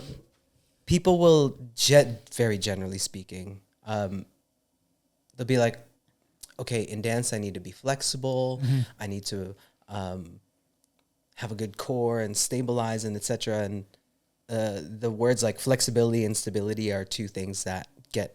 I think if I say those words, dancers are like, yeah, that's what I need. Yeah. Right? Yeah. And so what people will usually gravitate to for those two things are like yoga, Pilates. Yeah. Great. Again, they're fine and you will get better at those things up to a point. But dance is also so much more than those things, right? So I think a misconception would be like, those alone are enough to Right. keep yourself injury free and to keep you moving the way that you want. Okay. I think that's like a huge misconception. Another one would be, if I lift weights, it's going to make me stiff and I won't be able to move as well. Right. You know some. What are some misconceptions like in terms of training your body? I need to gas out. If I'm not gassing out, I'm not working hard enough. Yeah. That's a wasted workout. Yeah, that took me a long time. Orange theory. Yeah. I love that mentality. Yeah, like all my workouts need to be a 10 out of 10 Right. effort. I need to be dripping in sweat and like barely able to move, and that's the only sign of like your workout being effective. Or like you're making progress. Yeah, or Right. you make progress. And yeah. what's the truth behind that? The truth is, like, if I can equate it to lifting, right? Okay. That's like training that way is like saying, I'm going to go to the gym and lift 100 kilos of a deadlift. And that's my complete max. We're going back to deadlifts. Yeah. That's my max. Yeah. And I'm going to just max out every time. Okay. Will you get stronger over time? Maybe a little bit, but you're at your ceiling and your foundation of fitness and wellness is not getting any better. You're just constantly testing your abilities and not building upon it. Okay. Right? That's Use like the- that's like saying I'm going to get better at dance by battling all the time. Right. Right. That's what that style of training is kind of like. Like, I'm only going to get better if I Straight in the deep end every time. Every Yeah. time. Yeah, just go and not even battling like rounds. Like, I'm just going to enter prelims all the time. You know, that's the only way I'm going to get better. Yeah. And one day I'll get through. And one day I'll get through. I mean, I know dancers like this, but yeah. but that's not, I think that. The tower analogy, Okay. because that's a really That's really good. I think when it comes to building your fitness, your strength, your mobility, all of it, fitness, wellness as of in the physical sense, people think like to do that, they envision like stacking bricks or like Legos, like building a tower. Okay. When it's really like, if I were to build a mountain, like wanted to make a mountain, what would I have to do? I'd have to have a really wide base for the mountain to go taller. And that wide base comes from things like slow cardio, like jogging or doing cardio where you can like talk and you're not completely winded. Right? Because you're training your nervous system, you're training your heart and lungs to be able to just do work for longer. Right? And if you can do work for longer, then over time you can start to ramp up that work. Got you. Right? Same with weights. It's like, you know, when you start lifting, you're not going to go like max out every lift. You're going to, okay, I'm going to find something that I can do repeatedly for a few weeks. I'm going to just build some general strength. Yeah. It doesn't need to be specific. I don't need to sprint right away. I don't need to be doing like kettlebell snatches on day one in the gym. It's like, I would just start, if somebody were starting from complete scratch, like no gym experience at all, slow cardio for long, and like 30 minutes or so. Okay. Do that a few times a week. Other times would just be general strength, just like you're going to squat, you're going to push, you're going to pull, you'll do that overhead push pull, you'll deadlift or hinge, you'll do things on a single leg or in different stances, and you'll just build general strength. And then from there, then you can start doing all the specialty stuff. Like, okay, now we'll do like kettlebell swings. Now we'll do med ball slams. Now we'll do jumps and things like this. As you start to build that general strength, like, Right. because and on top of that is the misconception of if I just keep dancing, I'll get stronger. Yeah, I'm tired. I need to take more dance classes. If I take more, then I'll get stronger. For sure. That's a big one. But too. it's like dance is a skill, right? And yoga is also a skill. It's a very specific skill. But what are the things that you can train that will transfer over to any of those skills, or just like your general strength in doing very human things? I got to bend down. I got to pick things up. I have to be able to push myself, pull, reach overhead, things like this. Building those general qualities first and having a wide base of that will allow you to increase that mountain of intensity. Right. And most people will be like, well, I just need to build the tallest tower I can, so I'm just going to go right away, all the way fast, and they'll burn out, or they'll get injured even worse. Because you've been Because hammering your on body, one thing. and your body hasn't built up the ability to handle harder things yet. Yeah. And I think, you know what it's making me think also is like coming at it from the creativity side is like, I think it's the blessing and the curse, because the blessing is someone who's in a wheelchair can still pop, because the idea is you create around what your body is able to do. Yeah. Now, if we're talking on the fitness level, you might say, okay, I'm going to train, like you said, like I'm going to dance to get stronger. So I'm going to train this thing because this is the type of thing I do. So I'm going to get strong at it. Yeah. But you might not do the other things because you haven't trained your body to have the facility to do those things. Like I know I love floor work, and I used to do a lot. I mean, I'm not as active battling now, but I used to love floor work and train it a lot more. My body, it's very slight compared to like doing a full out round or me going to the floor. It's not a crazy increase in like how tired I get, but it's noticeable. Like if I go to the floor after like that round will be a lot harder than the other rounds, right? Gravity's a bitch. Because gravity is a bitch. 100%. But I think Gravity is a bitch. because I know that about myself, like when I'm training here or whatever, it's noticeably less that I train on the floor. Yeah. It's way more, and therefore like my floor work has gotten a lot worse over the years. I haven't got as much moves or creativity. So now if I was to say, what do I want to train? I would say like my hits, my waves, my this, blah, blah, blah. I wouldn't add floor work to that because now I don't deem it a speciality. But the reason I don't deem it a speciality is because my body's not able to allow me to play. So I think if you're thinking in a dance first mentality, you might be thinking around things that have been built on your lack of capability. Whereas I guess what you're saying is like, if you just train your body to be able to do a lot of different things, then when you go, oh, I like specializing in this, or I like moving in this way, or this type of, like, I like the bringing my knees in and pop in, like, okay, what can I do from there? Yeah. It's like, I think a lot of people, their style is built around what their body can do. For sure. People who are like For sure. long and tall and slim, like I'm thinking of Slim Boogie, that's why I said that. But like they move in a certain way because of how their body shape looks, and shorter, stockier people move in a way because of how their body looks. And if we extend that to what your body is able to do, we also tend to, especially people that don't do any fitness training, it's like, well, my body is good at this, I'm really flexible in this one specific way, that's my thing now, you know. 100%. Whereas I guess now we're in an era where if we do kind of take your advice and train all these different things, our body to be able to move in loads of different ways, also our creativity's opened up. For sure. Because it's like, I would like to try moving in that way. Hey, guess what, I can without getting injured. 100%. You know? Like how many people have you danced with, practiced with, where they're like, I don't do that because of my XYZ body part, right? Yeah.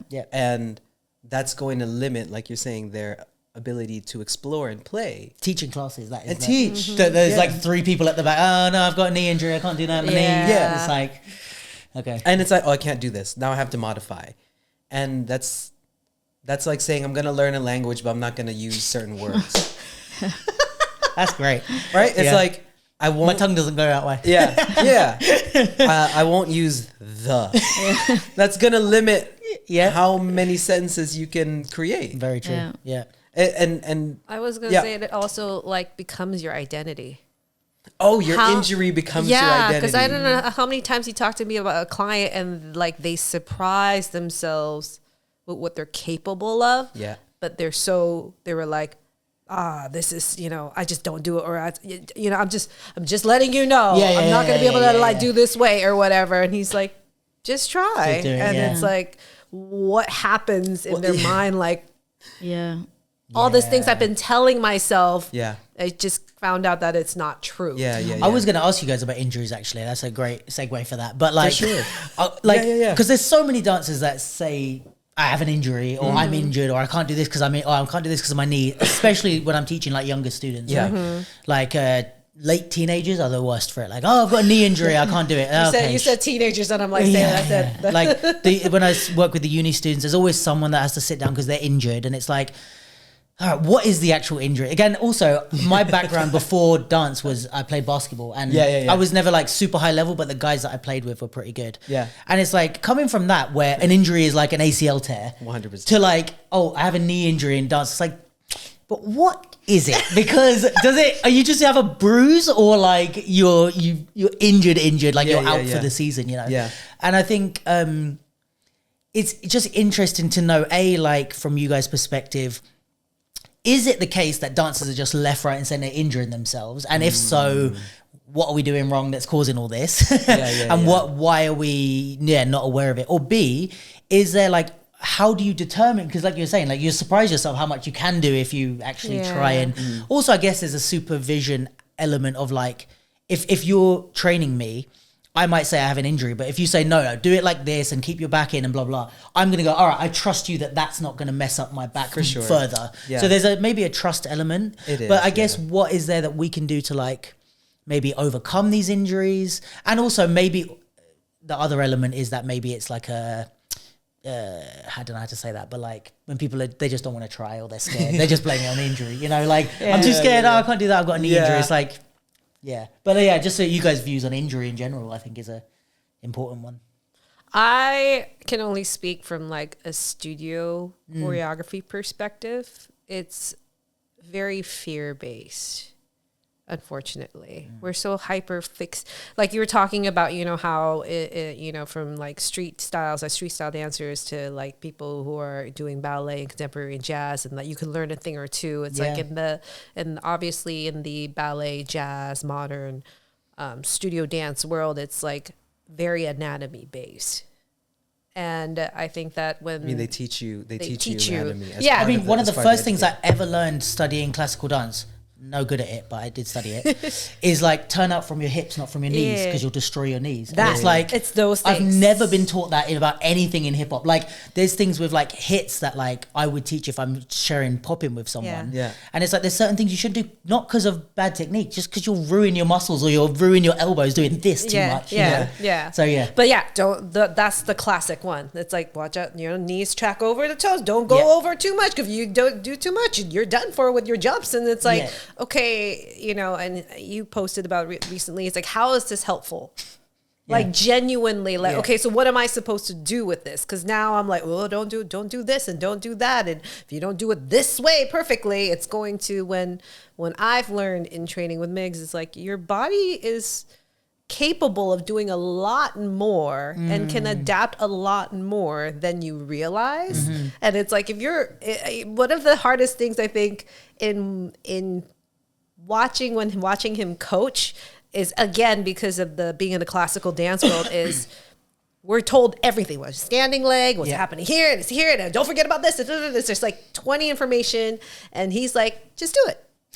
Do this one, just hinge. And I'm like, okay, so you want to like give more information? Like they're like their forms all over the place, and he's like, they'll figure it out. Like you have to give them space to kind of like feel a baby, fiddle a little bit, or even if they're learning a new, like if they're doing like loose leg or something, I'm like, oh my God, I'm watching and I'm like, I want to go in and correct them or guide them. But he's like, just let it happen. Is that like a body intelligence thing? Like you're trying to build the awareness? For example, really tangible example. If I were to grab this cup of water, right? My brain doesn't say fingers, elbow. Yeah. Fingers, elbow. You know what I mean? It doesn't do that. It just says reach for the cup. And when I'm like coaching somebody, something I've had to unlearn is like over coaching. Like you want to squeeze this and that and this and that and that. Nobody, if someone says squeeze your glutes, a lot of people are like, what the hell does that even mean? You're like, just clench. You mean just this? Like, Just hold is that what you want me to do? No. These gestures. But no, honestly, like even too much. even somebody like who studied it, if I've been to classes where people are like, and I'm like, how do I do that? But if I tell someone just to like, we're going back to the deadlift thing. If I want someone to deadlift, I'll say, just grip the bar and push the floor away as hard as you can. Stand up as hard as you can. Yeah.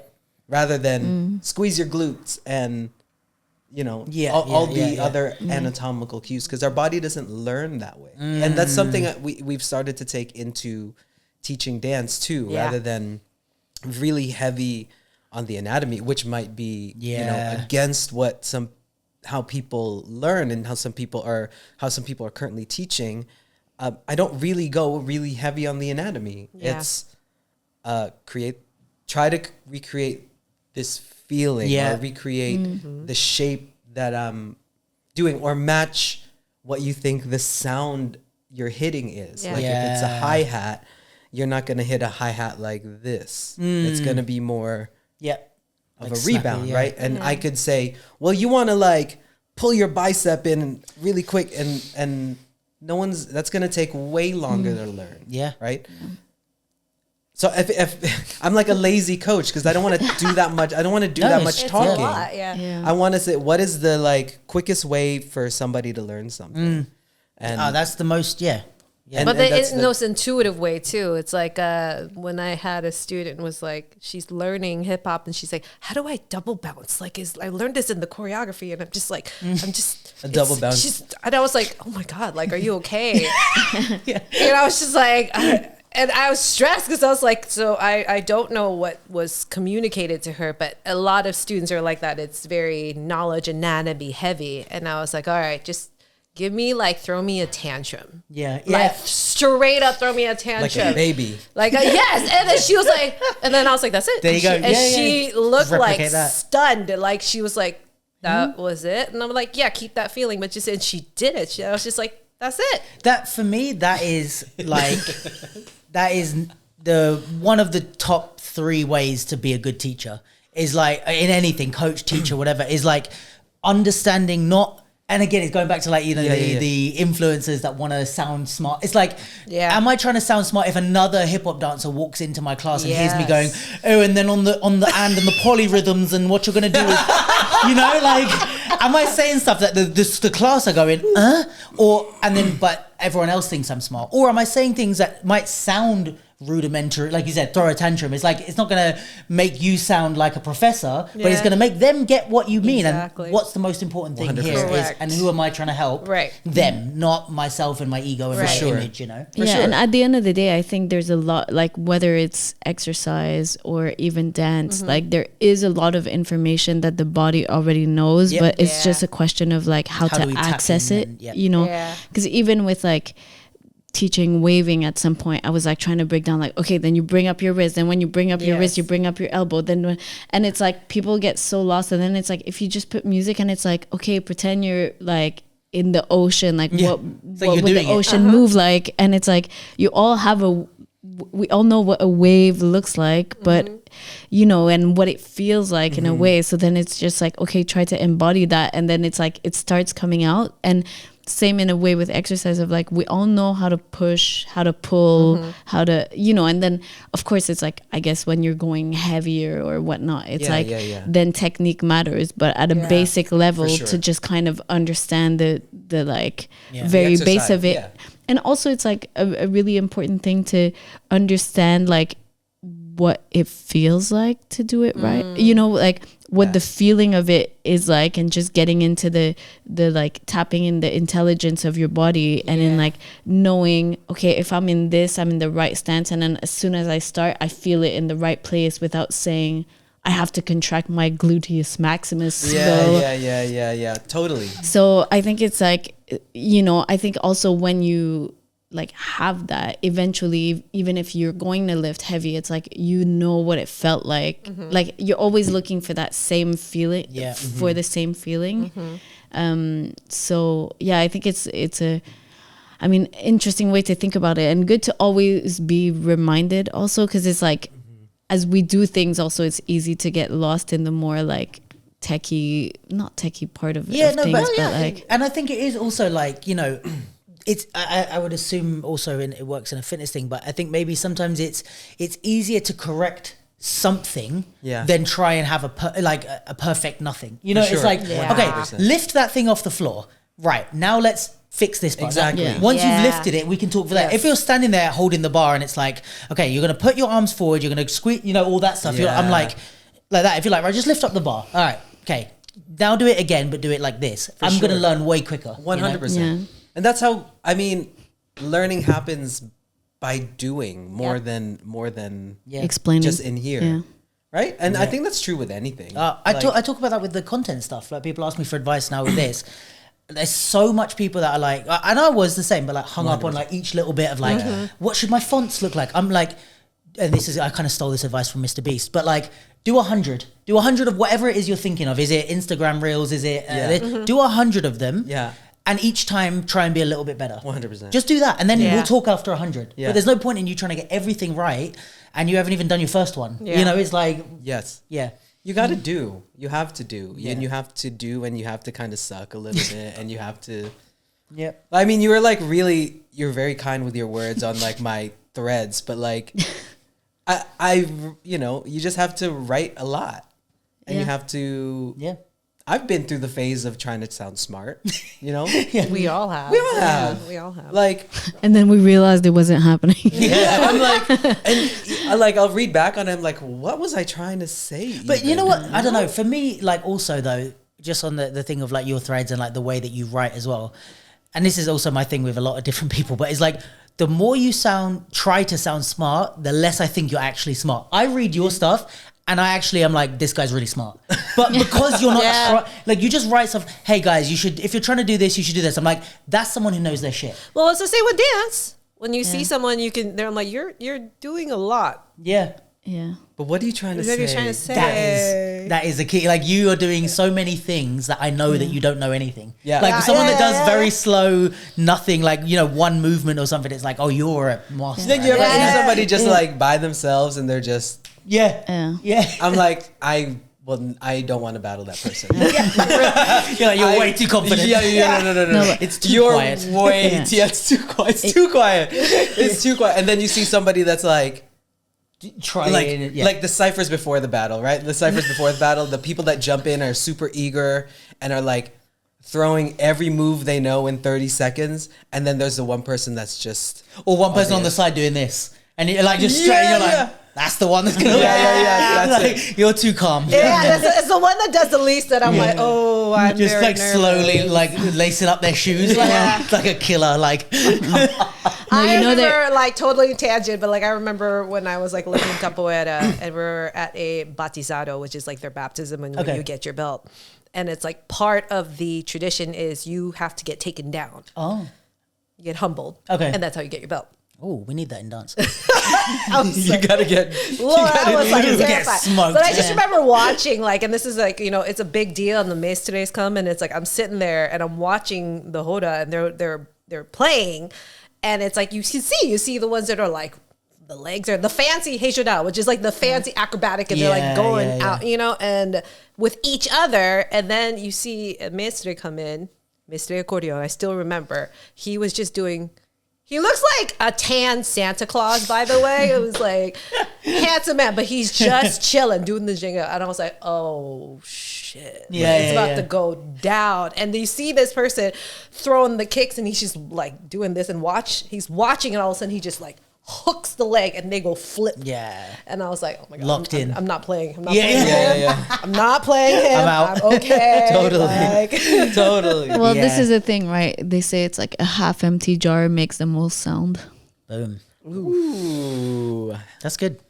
So I was also thinking of I don't know if it's Bruce Lee or like I don't fear the guy who's Who's then? what is it? It's like I don't fear the man who knows 10,000 kicks. No, who's practiced 10,000 kicks once. Yeah. Who's Yeah. practiced Who one kick kicked 10,000 10,000 times. Wait, can I ask a quick fire Wait, questions? I wanted to go back to the injury stuff. 'cause Oh, we didn't- okay, Yeah. For sure. We're doing a capsule. You're very on brand with the capsule. You Yeah, guys- yeah. We're all All over the place. We're just I love it. vibing. I We're love vibing. it. Yeah. But yeah, so injury stuff. Like when when you watch, I don't know, battles or people doing choreo classes or something, is there big things where you're like, they're gonna hurt themselves? Do you find dancers mostly kind of figure out what's the like injury, not protocol, but like how are we doing with injuries? Like, is there things just like if I train tomorrow? Is there stuff that I can be more conscious of, or even just like a little quick warm up, or what things should I be doing? I think I'll peel it back even more. Rather than like a specific move or exercise, it's really your overall schedule. Okay. Right? Common misconception is I want to spread my intensity out through the week. Yeah. Okay. It's like I'm going to train hard on Monday, and then I'm going to go to the gym on Tuesday, and then I'm going to train hard on Wednesday, and then go to gym on Thursday and rinse, repeat. Okay. Your body never gets to rest that way. Right. Right? So I'll use the term intensity here to mean intense from a physiological perspective, meaning how long is it going to take for you to recover from that activity? Like sprinting is really intense on your body, even if you aren't fully like huffing and puffing on the floor like you would be after like doing a circuit class or something like that, right? If I did 5 sprints as full out as I could, as fast as I could, my body would need more time in between those sprint efforts and then doing it again. I probably couldn't do it again the next day with the same amount of effort. And I'd probably injure myself because my body's not ready, right? So if I say that, I would do all my high intensity stuff on one day. So I would do like a sprint in the morning, and then I would have 4 or 5 hours in between, then I would dance. Okay. And then the next day I would do lower intensity things. Like that's when things like yoga can come into play. Right. Pilates can come into play. You're still working your body, but it's not physiologically intense. It's not, you could do yoga every day and your body would feel fine. You could not sprint every day and your body would feel fine. Got you. You know what I mean? Yeah. So when I say intensity, I don't mean in terms of just like work and effort. I mean intensity in how is your body going to respond to that activity? Like if you're going to max out in the lift, you can't do that every day. No. Right? Yeah. You have to do it. You have to spread it out. You need rest days in between. So I would do all my high intensity stuff, going back to like, how are we doing, on the same day. So I would, let's say, lift really heavy or do really athletic stuff. One part of the day, a few hours of rest, we all have life happens, and then train that evening. Next day, when I say train dance, maybe I'll work on like really throwing rounds. Yeah, right. Yeah. That's what I was going to say. If you're like some people, like if let's say if you're going to go to a training session on a Wednesday, you might be like, right, I'll go gym on the Tuesday. You're training on the Wednesday, so you should say go gym on the same day as the session. Just Same get day. it all out. But you want hours in between. Sure. Not like back to back. Okay. But like hours in between. Like science says 4 or 5 hours in between. Okay. At least. But at least on the same day. And then leave the whole next day for rest day or chill. Like the whole next day you could still dance, but I would say that would be the time to Figure out drill your something. tuts. Yeah, exactly. Figure out what? Like your tuts. Yeah. Or work on a hit or work on something a little slower, less Okay. intense or demanding on your body. Interesting. And then you could do things like go for, if you like to walk, or even if you like to do like a longer, more comfortable jog. I would do it on those days. Okay. So you can still be active every day, but you have to, the intensity, would you want to put it all on the same day with days in between to let your body recover from those intense rounds. And I think that's when injuries tend to happen, is when you're not well rested. And you're packing everything. In, right? Injuries can happen, in my opinion, from three ways. One, there's just a freak injury. Things just happen, no matter how well prepared or how well rested you are. We all know it happens on the professional level, and they have people looking after their health. Yeah. They're on a strict schedule, and injuries just happen. Sometimes they just happen, and that can just be one reason. Another one is your body's just not prepared for the demand that you're trying to put it through. Yeah. Right? It's like, again, to go in the science route, if I'm landing from a jump, that's 5 times my body weight on one leg. And if I do that repeatedly, and people say like, why is my ankle always hurt when it's like, okay, because you haven't loaded that up, and your body's having to deal with all that weight. Because again, gravity's a pain in the ass, right? Landing from a jump is not just your body weight, it's also gravity coming through. So that's 5 times your body weight going down through the ankle, and you're going to have to then land and control from that. And then you don't stick, you go from there and move into a different thing, right? So now you're absorbing the force and then producing it back out. So and that's assuming you know how to land correctly. Exactly. You probably like, if you're landing flat footed, like if you're just all stiff, it's like, no, it's being able to, there's that balance of athleticism between rigidity and then being able to be fluid, right? So that's when injuries can happen too. Your body's just not ready. And then also your body might be ready, but you're just not well rested enough to let your body do what it does, right? You ever wake up one day and like everything just feels heavier? Yes. Like your body's just like, like just really sluggish. You're like, I don't know why. Like you got 8 hours of sleep, but your nervous system just shot. Maybe you had a really stressful week. Like that also comes into play, not just physically stress, but the demands of life. And again, going back to the mental thing, that's the demands of life. If you're not well, if you're handling stress from so many different parts of your life, it's gonna show up in your body some way, shape, or form, right? Yeah. And that's also how injuries can happen, is those 3 things. Now, sometimes it's just a freak thing. Sometimes it's your body's not ready. And 3, you're just not well rested enough to let your body do its thing. Fair. I feel also like, I don't know if this fits into one of those 3 categories, but again, going back to the guys I played basketball with, like a lot of injuries that happened were not during a game or like during training, because that's when they were focused. It would be like, I know so many people that is like finish training, done, changed, you're in your slides, go, let me take one last shot before we leave the gym, twist your ankle. Because you're not focused on, you're not in your zone of like, as you're landing, you're doing this. And I wonder if there's something like that for dancers as well, where it's like, okay, when you're warmed up, ready to train or at a battle, you're kind of, even if you do land a bit weird, you're in your zone to catch yourself. For sure. Whereas then you go and like make a joke or with someone, or you jump to give them a hug or something, and that's when your ankle goes. And that's when your body goes. Which is probably like it'll fit somewhere in between there for sure. But it's like, and I think also to what you're saying is like, it's like an awareness thing too. It's like, is your brain switched on so your body can react in that split second that it needed to catch itself. I'm trying to think if there's any other bit, because I know you got your quick fire questions. They're not necessarily quick Okay. I wonder, okay, so is there also, wait, I have one question first before that question. This is great. I have so many questions. So this is what I was going to ask you. So you were talking about intensity with that in relation to injury, but also, so when we talk about an intense dance session, right? Yeah.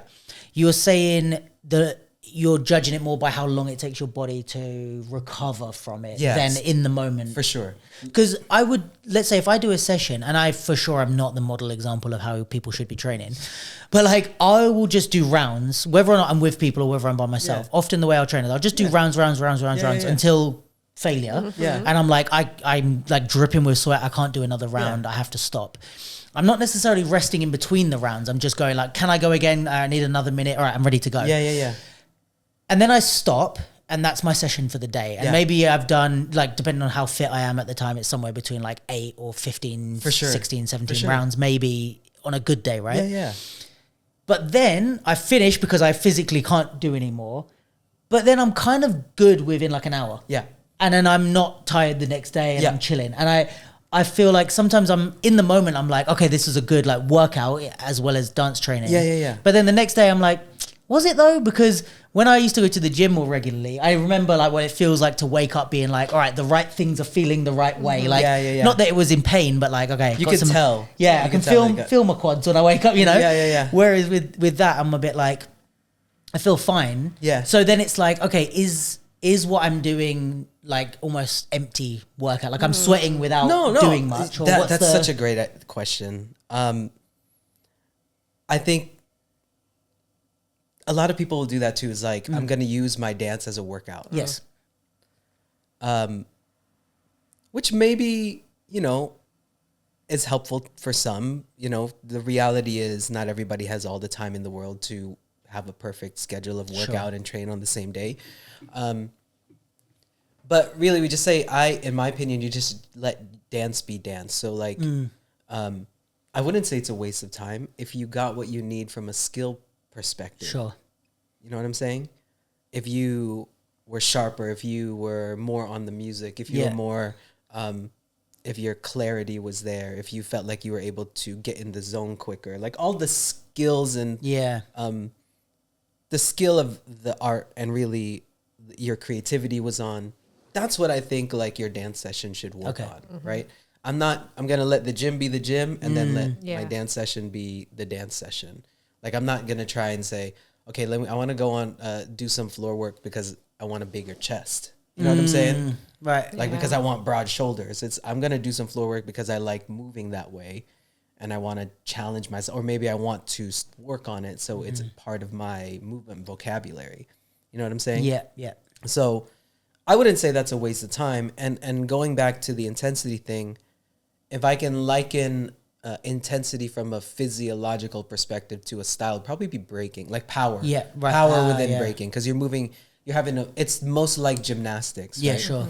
And gymnasts won't train flips every day because it's just too hard on their body. Yeah. In the same way, like a b-boy, b-girl breaker may not be able to train certain power moves every day because it's really hard on their body, no matter how strong they are, right? Maybe you'll train, let's use breaking as an example. Maybe you'll train power one day. The next day, maybe you'll work on flows, threads. Yeah. And then you'll go back to power the next day. Because then, to execute power well, you have to be like sharp. You have to be fresh, right? Yeah. And that's where injuries can happen. So And I'm going to throw if it do it properly. Yeah. Yeah. It's like, I can never catch this move. I've been training it every day. It's like, because you're not well rested. And what you need to do is you really need to whip your body for this one thing. And you're just not, you're like coming in sluggish every day because you're not rested enough.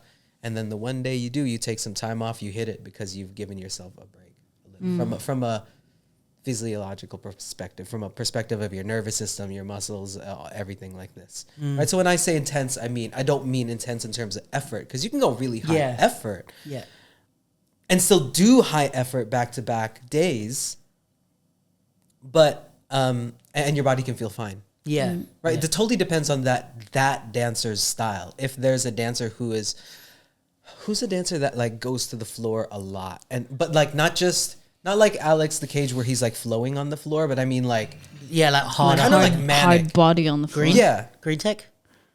Yeah. Gonzi, I would say. Gonzi. Gonzi is a good he's- example. How he doesn't get injured is beyond me. He probably, I mean, he He looks like his flexibility. for sure. is He in- probably works on it. Yeah. Yeah. I'm like, and we can never assume. Like, maybe there's so many athletes out there that play with an injury. Yeah. The same also is true for dance. Like, we can never assume just because somebody does one thing or they look. Yeah. We don't know what somebody's going through. But I think he's a good example of like really when I say dynamic, just like explosive on the floor.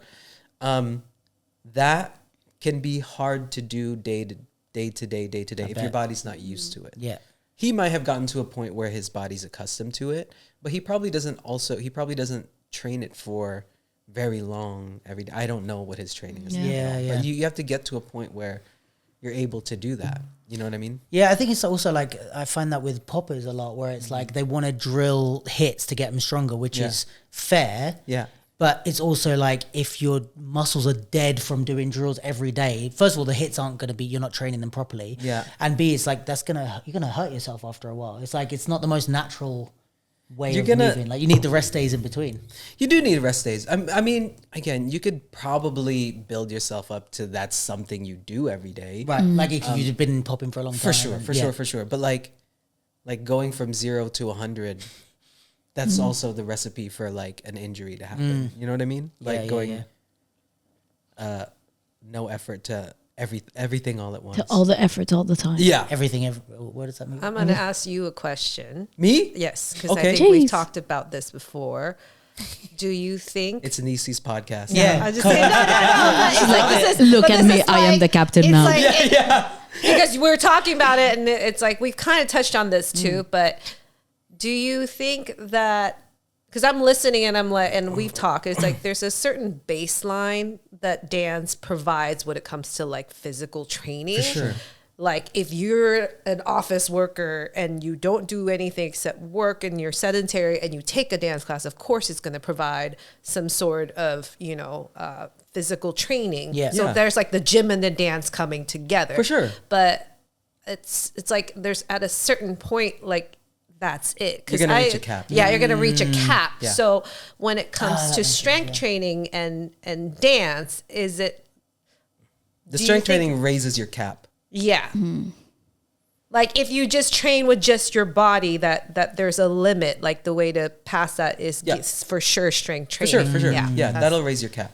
Like Right, that's a right, really right. good point, because some people do things like dance fitness. Like have you seen what's it called, like extreme hip hop? Oh my God, I where they wanna do be in like one of those classes Have you so seen bad. those? It's like they have a step in front of them, and Oh, and yeah. Concrete block. yeah. The fitness class. the fitness Yeah. stuff, and it's like it's kind of like a choreographed sequence, but it's like Stepping, dance yeah. fitness. Yeah. Oh my God, but those songs are fire And though. for some people, like that's enough, because Yeah. they're They just want to be active. they just get want to their be blood active, flowing. and that's totally fine. What we're talking about here is just like for those dancers that want they're like hitting a wall and they don't know why. Yes. That's all we're talking. Because for some people that they just want to go to their dance fitness class, or they just want to go to their one choreo class or one like foundational class a week, just have fun. and just have Yeah. fun, and that's okay. There's space for you for sure, and you're happy with your life, and that's it. But this is what we're talking about is just like for the people that really want to get to Yeah, like either the next specialize. level, Yeah. or they're working on through an injury, or they just have a lot of questions on why am I Yeah. not able to do ABC, Sure. right? Yeah. Yeah. All right. Do you want to? What were your Well, thoughts? it kind of ties into my next question. Go for it. Yeah. To my first question. So lifting, Yeah, strength training, Yeah. lifting heavy yeah, for dancers. So just to give a bit of context to my question, I was always one of those people that was like, oh yeah, I feel like if I lift weights, I'm going to get stiff. It's not good for you to lift heavy and blah, blah, blah.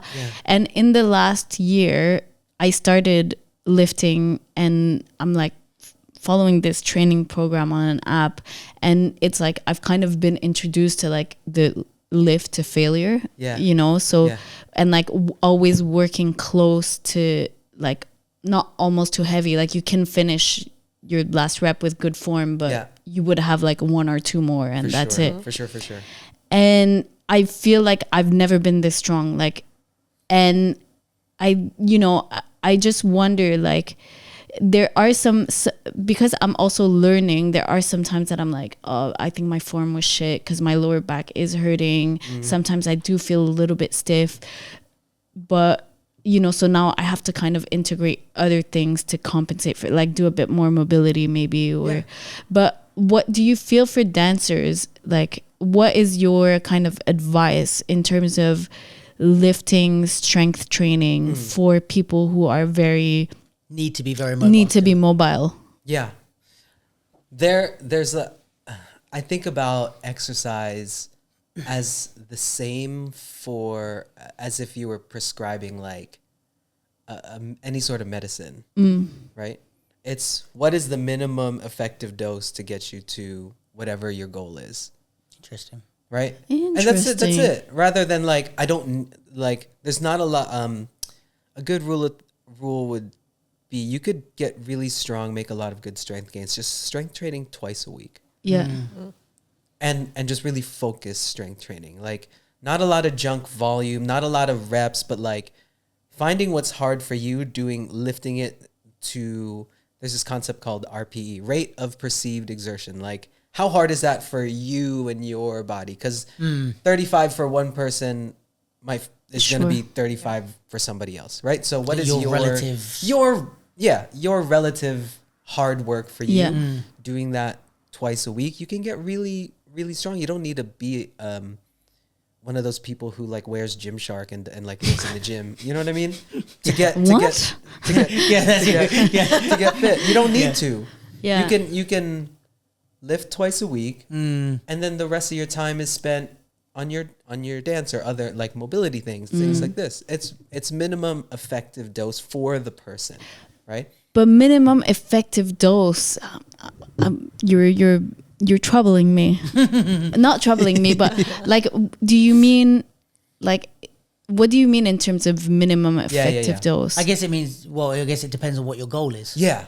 Totally. Okay, let's say my goal is like, I want to be as strong, like I want to be the strongest I've ever been. But also there's just for communication's sake, you asked advice for dancers, but you're not training as a dancer. Yeah. You're training as just a person that wants to get strong. Yeah, but so I'm training also not necessarily for jiu-jitsu, but I feel like jiu-jitsu, for an activity. Yeah, for an activity. Yeah. For sure. So, but my thing is like, and I do feel like in jiu-jitsu, I really need to be like Everywhere mobile. Yeah. Yeah. But my thing is, it's like in the minimum effective dose. Does that mean like not training to failure? Does that mean like in the amount of times you do it in a week? Like, what do you mean more specifically? I think that would be really individual. Like, right. And when people work with specifically like me one-on-one, we have to do some testing before I can even. I don't know what's going to work for you. Yeah. You know, I have to see what you're good at, what you're not that good at, what is totally like a weakness. Well, I don't want to say weakness, but like an area, a gap that we need to fill. Yeah.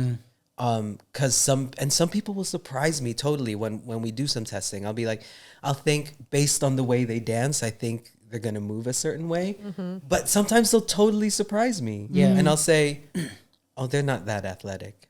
Like at least in when they dance. And then I ask them to do things like a box jump or like a single leg jump, and like they're perfect at it. And I'm like, well, I was wrong. Yeah. My assumption was totally wrong. It makes me wonder if they're even aware of themselves. No, they're usually not. They're usually not. They're like, wow, I didn't, or it's easy to them and they tell themselves they're not athletic, right? That's a really good point. And I'm like, a single leg jump is one of maybe the most athletic things you could do, doing it well. And like, you know, you're well coordinated and all these things. So it would be, like, to your point, I'd have to find out, when I say minimum effective dose, I say, let's say you only have 2 days a week to train.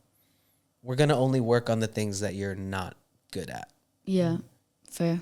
Does that make sense? Yeah. And I guess maybe it's like the minimum effective dose thing is like the thing that you need to do to get stronger. Like if doing that, like those few whatever's going exercises. to move the needle. Yeah. Right? Okay. If I want to be more mobile on the floor, I probably won't do like a really heavy bench press. Yeah. You know what I mean? I will probably get good at being able to manage my weight in space. Then there's so many different ways to do that. Right? Fair. If I wanted to, let's go back to breaking. If I wanted to be able to do air flares, I'd need to strengthen my shoulders to be able to handle the force of landing and my wrists and all this stuff. So then I could do things like shoulder press. I would do things, you know, those very simple things. Of course, practicing the dance is the only thing that's going to get you good at dance. Sure. You know what I mean? You're not going to be a better dancer by going to the gym, but the gym's going to give you access to more movement. Because your body's going to be able to handle more things. So obviously, like how you said about you wouldn't tell people to train differently depending on their style. Yeah. But would you, within their style, have them train differently depending on what they wanted to achieve? For sure. Yeah. When I wrote that, I think there's a lot of people, a lot of trainers, a lot of physios that are there for dancers nowadays, and I think that's great. But I think some of the narratives are a little too simple, or they're fabricated as like a clickbait. You know what I mean? Train for like heels dance, or train for It's very like compartmentalized. totally Right. without realizing that there's so much similarity between styles. Yeah. Right? Like we were just talking about Yeah, this. Like 100%. there's so much similarity between styles until you get to like the upper Then edges. you're very then you're very specific.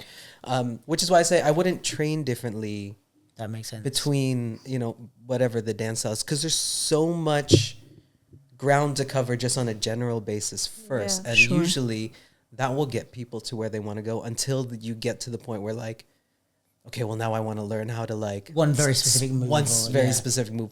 Then of course, yeah, we can train for that goal. Got you. Right? Totally. Everything is like every dancer is a one of one, and training for that person has to be a one of one. But there's a lot that you can cover for people who are completely new. Sure. That can be just a Like you said, general wide base. Totally wide Yeah. base. Yeah. Totally.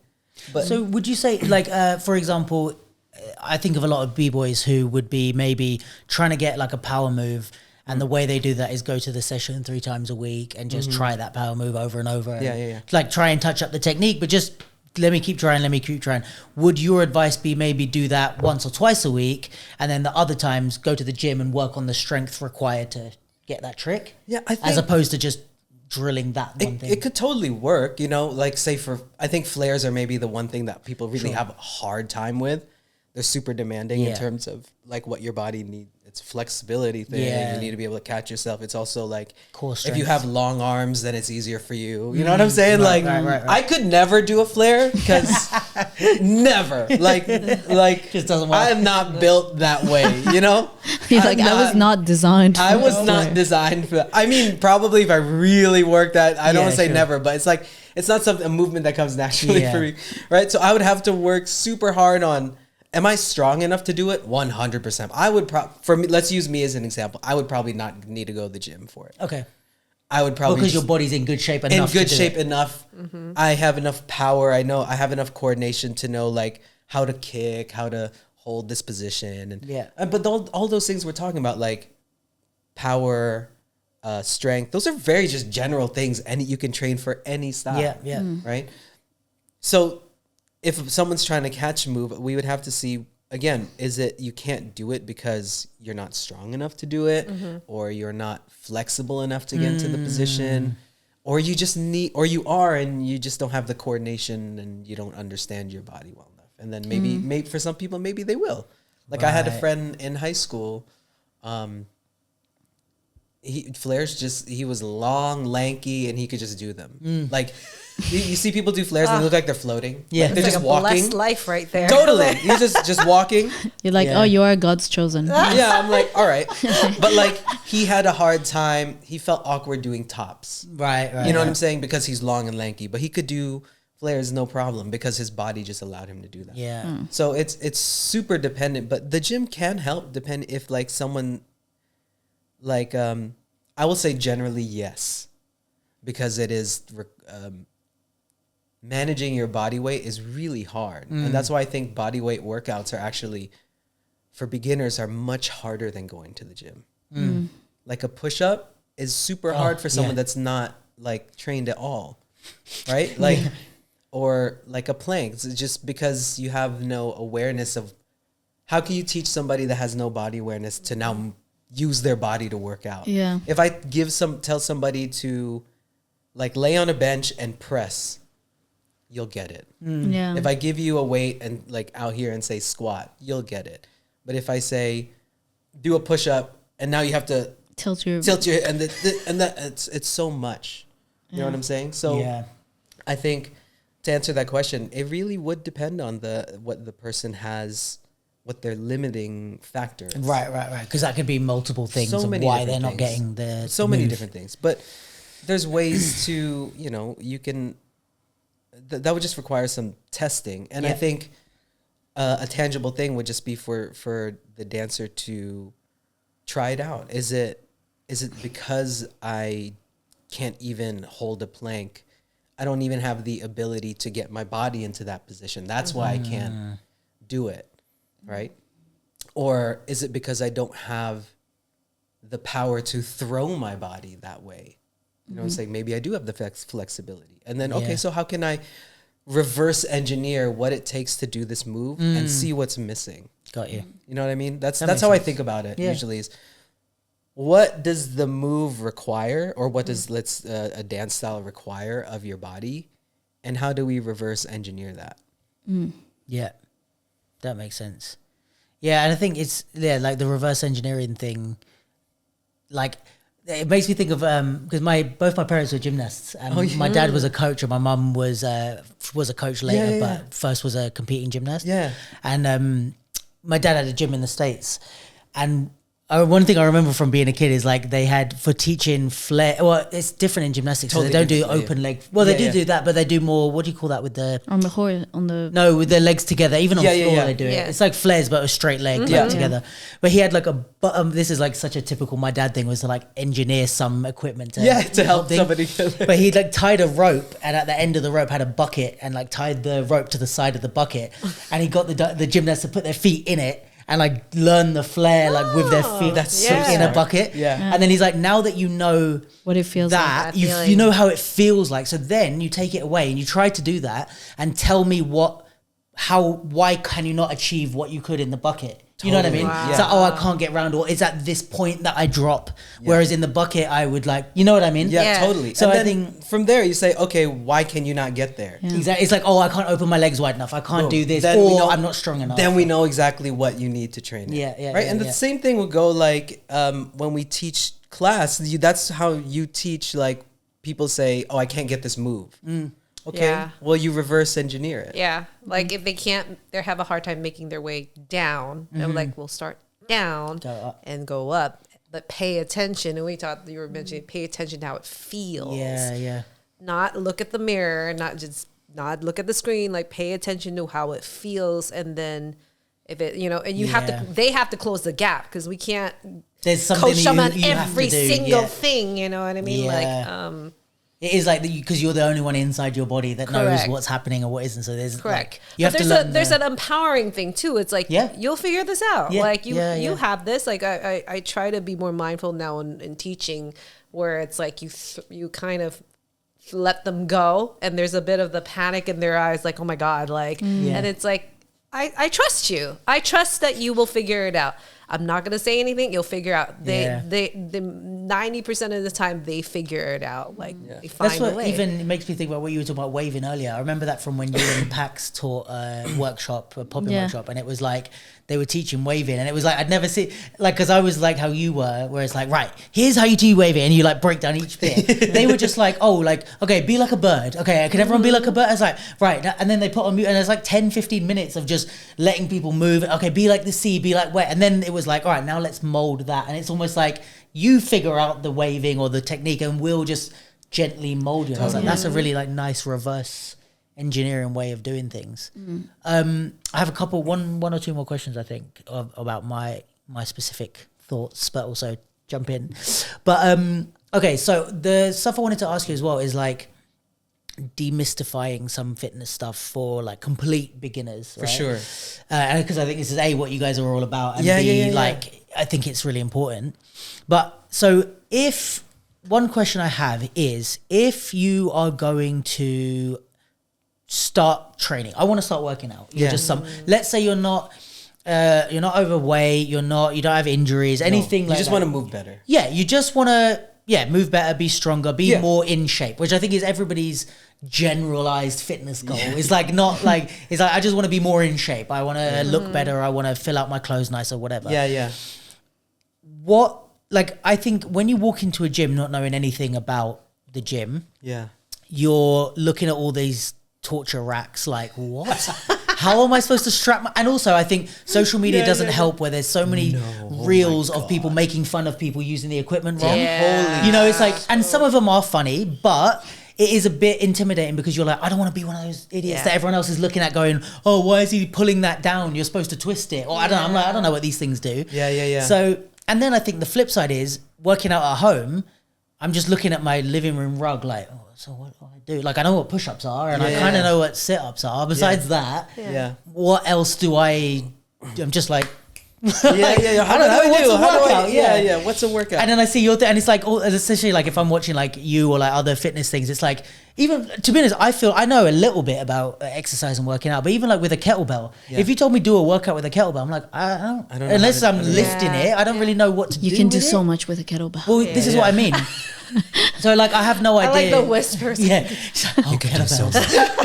Sponsored by. Sponsored by kettlebells. So what would be your advice, either by starting out working out at home or going to the gym, or whichever one you think is best to start with? And what would be your advice of like, is there a simple way for us to understand like, okay, lift some stuff one day, push some stuff the next day? Like, what's the simplest way we can break this down for people, you know? Do you have something to say? I don't. You don't? But Okay, I'm like, ooh, because I'm like, tell me. I want to know too. I think most exercises can be fit into like a few different categories. Okay. Right? A squat variation, that can be your general squat, like a split squat, like putting one leg on like the bench and squatting like that. Different variations of squat. A hinge, which would be like a deadlift, which would be like a kettlebell swing, which would be more. What's a hit? Like, could you break that down? Yeah. So squat, I think of moving your body more up and down like an elevator. Sure. And a hinge would be more, think like a hinge, like folding from the hips. Like you think about if somebody were to, if I gave you a weight and told you to squat, your body would be more straight up and down. Got you. Now, if we put like, if you think of the way a barbell deadlift, like the power lifter at the gym, they have to kind of fold forward, and their hips have to hinge back, right? Which is more of like a hip, hamstring, glute, more dominant in terms of what is being worked. Okay. Right? So squat, hinge, push. We push would either horizontal push, overhead push, pull, horizontal pull, overhead pull, carry, like farmers carries, jump, throw, run. Most exercises will fall into those buckets. Okay. Right? And for somebody starting out, I think a good place would be, if you had limited time, try to fit all of those movements into one workout, where you're like hitting all the buckets. So at least one exercise in each thing, or like one squat exercise, one push exercise, one run, like something like that. Something like this, right? Like some form of that, and where you're able to scale that from week to week. Got you. Meaning whether you're at home, you're doing another rep the next week or another set the next week. Yeah. Or if you're in the gym, you're adding more weight to the same amount of sets and reps, right? Anything that increases the difficulty from over time. That's the only way you get stronger. Is that progressive overload? Is that totally? Yeah. Progressive overload. Fitness influencer. Totally. Yes, the gym. Gym guys. What is the thing that you say? Like, I had to unlearn this, and it was kind of hard. Like, then you said, like, on the scale of 1 to 10, like, how should, like, what's we use that RPE scale, right? That rate of perceived exertion. A good place just to start building, keep your workouts around somewhere like a 6 to 7. Okay. In terms of effort. Where like you're leaving the gym, leaving your workout done and feeling like, that was good, I could have done more. Like I could have you done still have 30% some in the more. tank. Still got some Yeah, more. energy It's left. underwhelming. I'm Yeah. not gonna lie, because when you're programmed to think like I need to gas out, and and I finished this workout and felt like I had more to give. I mean, that is like sexy on the internet. Like, oh, yeah. no pain, no gain. You know what I mean? Yeah. So like if I can do, let's say, I can't, but if I could do like 100 push-ups for sake of the round numbers. Totally. If I can do 100 push-ups, do 60 to 70 instead. You know what I mean? Like if I know I can do 100, do 60 or 70, but do them more frequently or whatever. Yeah, do it Monday, rest, and then do it again Tuesday. And then next week, bump it up to 65. And then... So start at a 6 or 7 and then try and work from there. Yeah, because if you're going to... The more you work on that, like, base that we were talking about, if we raise your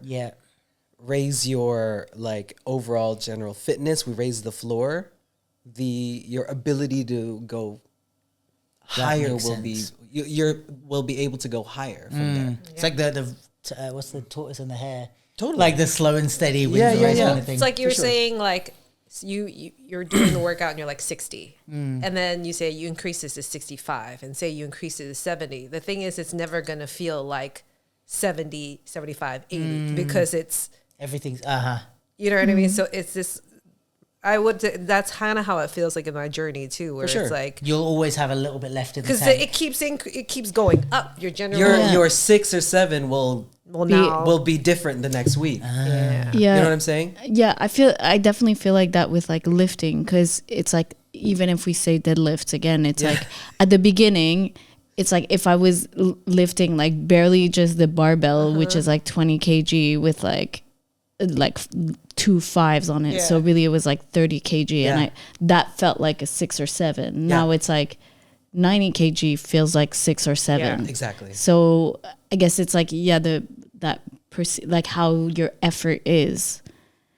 But so you're saying that you should, like, what is the effect of like pushing yourself to a 10? That's what I was going to That's great, because sometimes you want to do that. Yeah. Sometimes you want to do it for, in my opinion, multiple things. It's a confidence boost just to see what you can. What is my limit right now?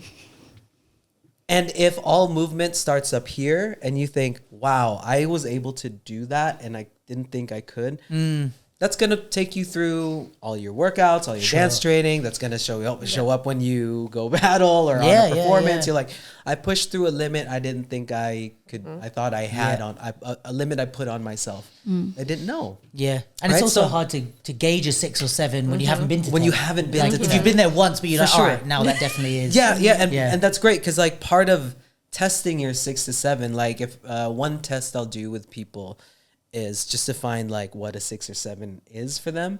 I'll say, pick a weight you think you can do 20 reps with. Okay. And if they get to 20 and they're like, oh, I could do way more than that. And I'm like, you're stronger than you think. Yeah. Cool. You've just shown me something about yourself. Your perception or your judgment isn't right, because you thought you grabbed the 10 when you could have gone 30 and 20 would have been your limit.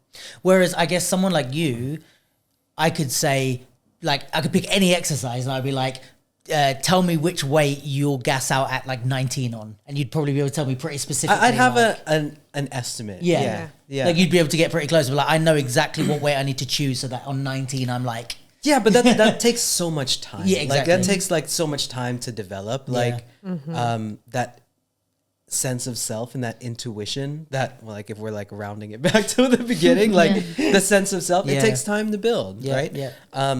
But we're talking about, when do we go to a 10? Yeah. You want to do that sometimes because it'll give you a gauge of, all right, where am I at now?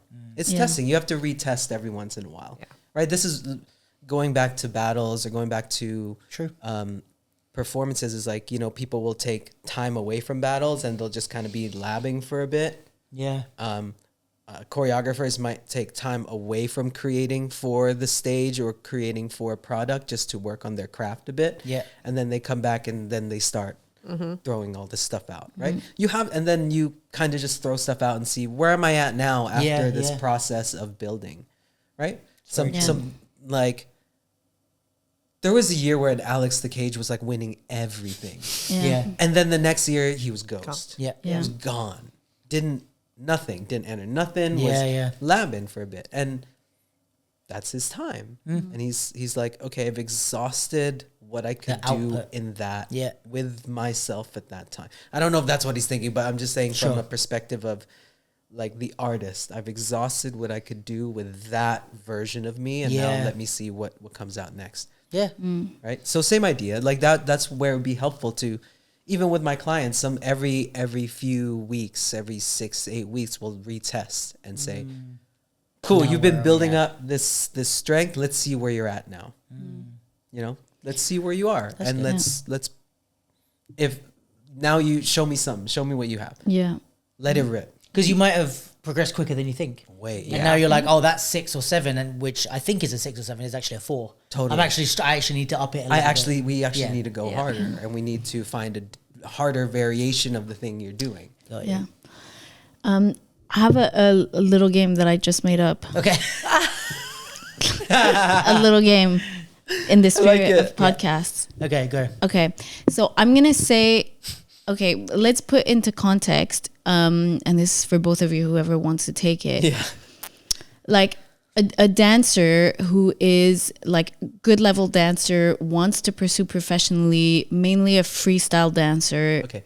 Mainly a stand-up. Let's make it stand-up style, because I feel like breaking is just like a category of its own. That's the true. physical requirements. Somebody who like battles regularly and wants to get stronger. Okay. So I'm gonna say like different kinds of things around fitness, and you can say if it's like overrated, underrated, or like if they need to do, like you can add a couple sentences. But it has to be like it has to be succinct. I'm gonna try really hard not to expand. But you can a little bit. Okay. I'll try not to be too pertinent. But you can say like, this is really important because blah blah blah blah blah. Okay. Or like, and I know useless. it's not so simple as like for sure, underrated for sure. or overrated, but okay. But we got to make it fun. We gotta make it a fun for sure. game. Yeah, let's go. Okay. I like it. I'm stressed. Yeah, you go first. You go first. I'm not gonna go first. I don't want my answer to influence you. Yeah, no, that's why you gotta go first. Okay. You gotta go first. Warming up properly.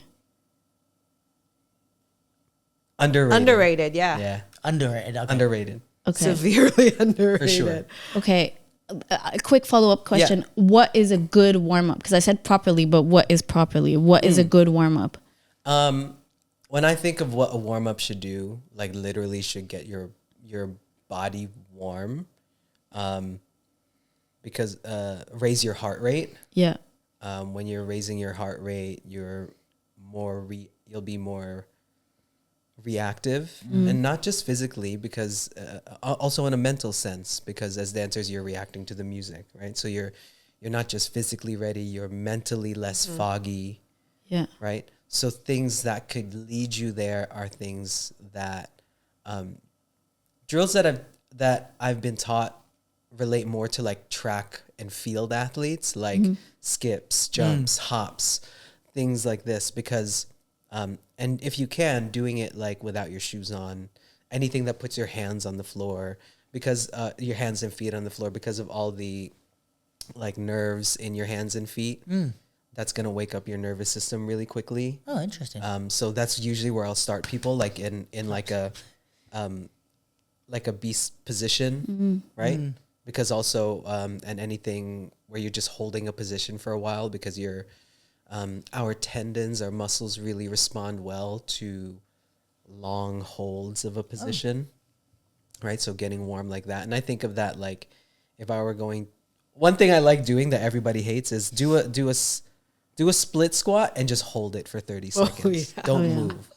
Just hold that for 30 seconds.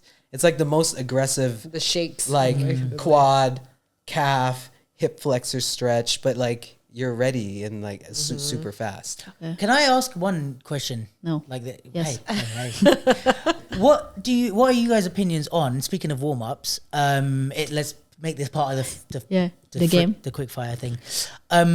when people do classes, auditions, company rehearsals, etc., maybe like more studio based than freestyle. But when people do like a full 45-minute workout before a class, is that like too much? Like, because sometimes I'm like, why are we doing a workout before like this is supposed to be a warm up, and I'm tired before I even start the thing? Or am I wrong and I'm just lazy, and that's actually a good thing? Or is it like you're pushing us too far to then learn this routine, and now we're all going to be injured and not enjoying it and not with I mean, it? do those classes even exist? Because I feel like most classes have like they just little choreography classes. They just jump right in now. I feel like that's a lot in companies and stuff. Yeah, companies. I've had that a lot in, well, like back in the day when I first started dancing, that was auditions. every class yeah. was like, we're doing like push-ups and sit-ups, and I'm like, I'm here to learn a routine. What do I need to do? Crunches for days. Yeah, like this isn't a warm-up. You're trying to improve my strength. I don't know. For sure. Again, I think that's you kind of like lost the plot at that point, in my opinion. Okay. Keep the class the class. like And if you're then doing a rehearsal, you wouldn't start with a full workout. No. Okay.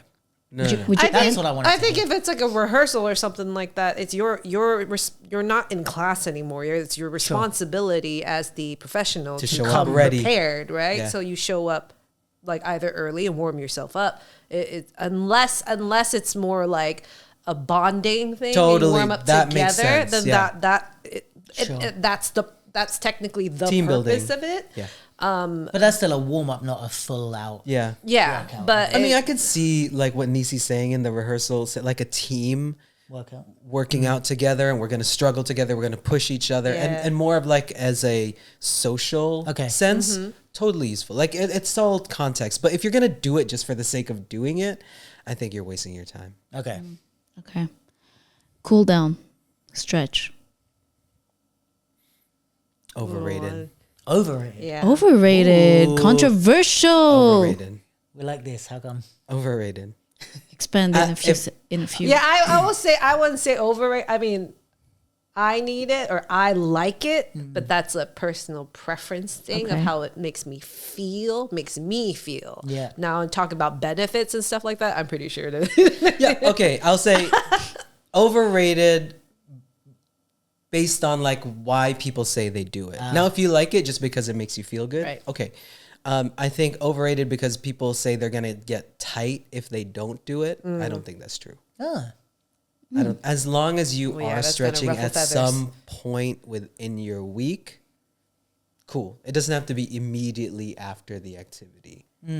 My cool down after I exercise is my walk back to the tram. Okay. That's my cool down.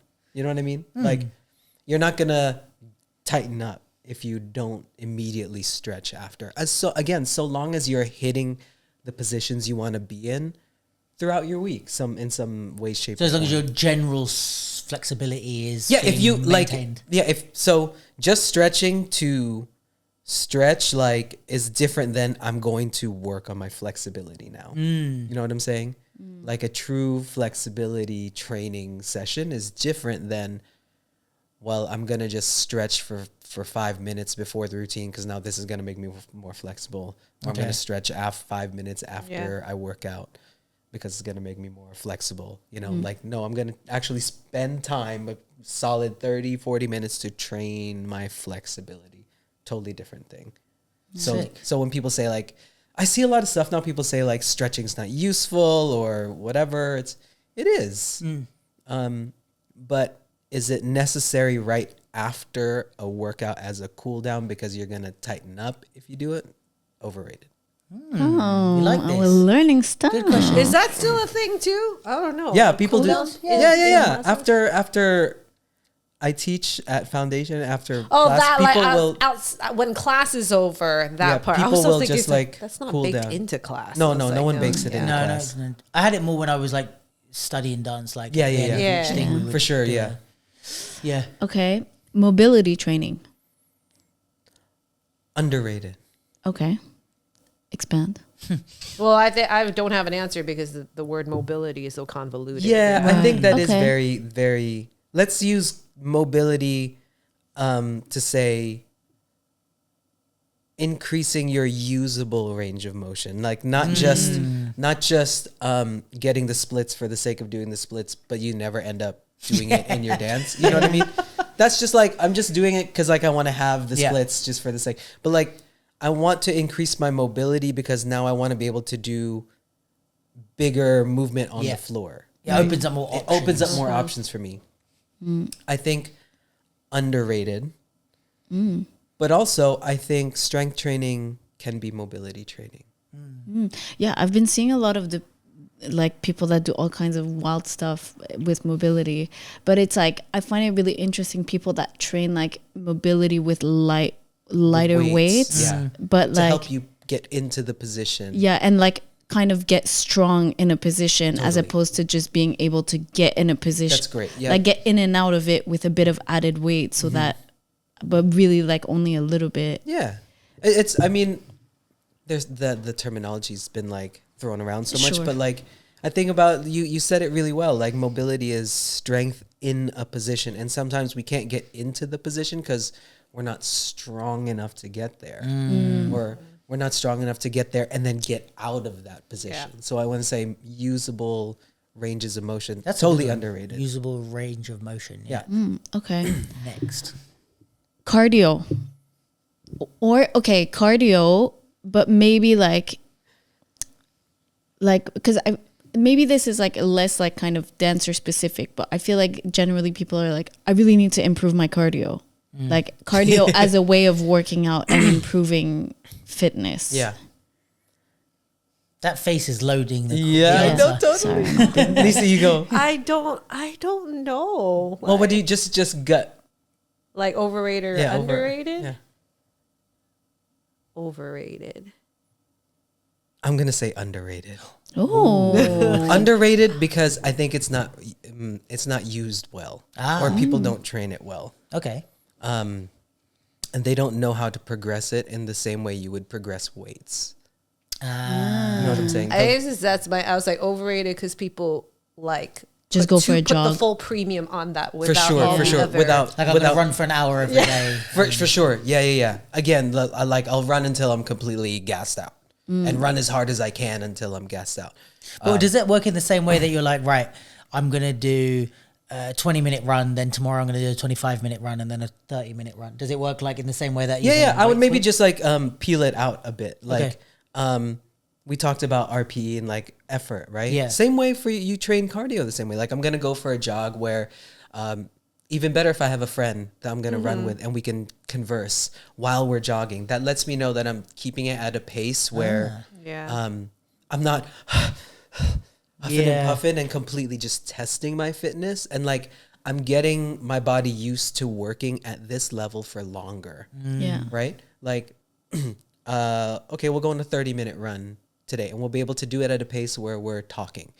And if maybe let's do that for 2 weeks. And then in a few weeks, maybe we'll go for 40 minutes. Or I'll take that 30 minutes and then we'll go at a pace where we can't have a conversation, but we can speak sentences, right? Because now that's Where going to you're not require...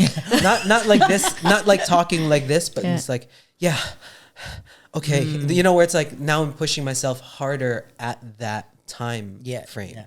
And I like judging it by these sort of metrics because it's less scary Like, and fitness like yeah. lingo, Like people you will be know? like, well, I got to test my heart rate and like, that's another conversation. like how accurate are those things anyway? But like, That was gonna be one of them. It leads okay, to let's get there. to the next. But overrated or underrated, like kind of fitness tracking devices, or I mean, maybe devices is too general, but like the smartwatch. I have an Oura ring, but like there's a Whoop bracelet. Yeah. Like, how do you think these things are overrated, underrated? You had the watch and stuff. Yeah. What is your opinion on it? Oh, I mean, I don't have one, so I think it's overrated. Overrated for me. I had one, but I just didn't see the benefits of it personally. But that's me. I say overrated not because those devices are not useful or they're not accurate. Not saying like the science isn't right or whatever, but it like for me, a healthy lifestyle is like not having to obsess over a metric, in my opinion. And having I used to have a device, and it would like count my steps, and it would like tell me how many calories I burn, and I would like obsessively try to like make sure I hit those numbers all the time. And I was just not having,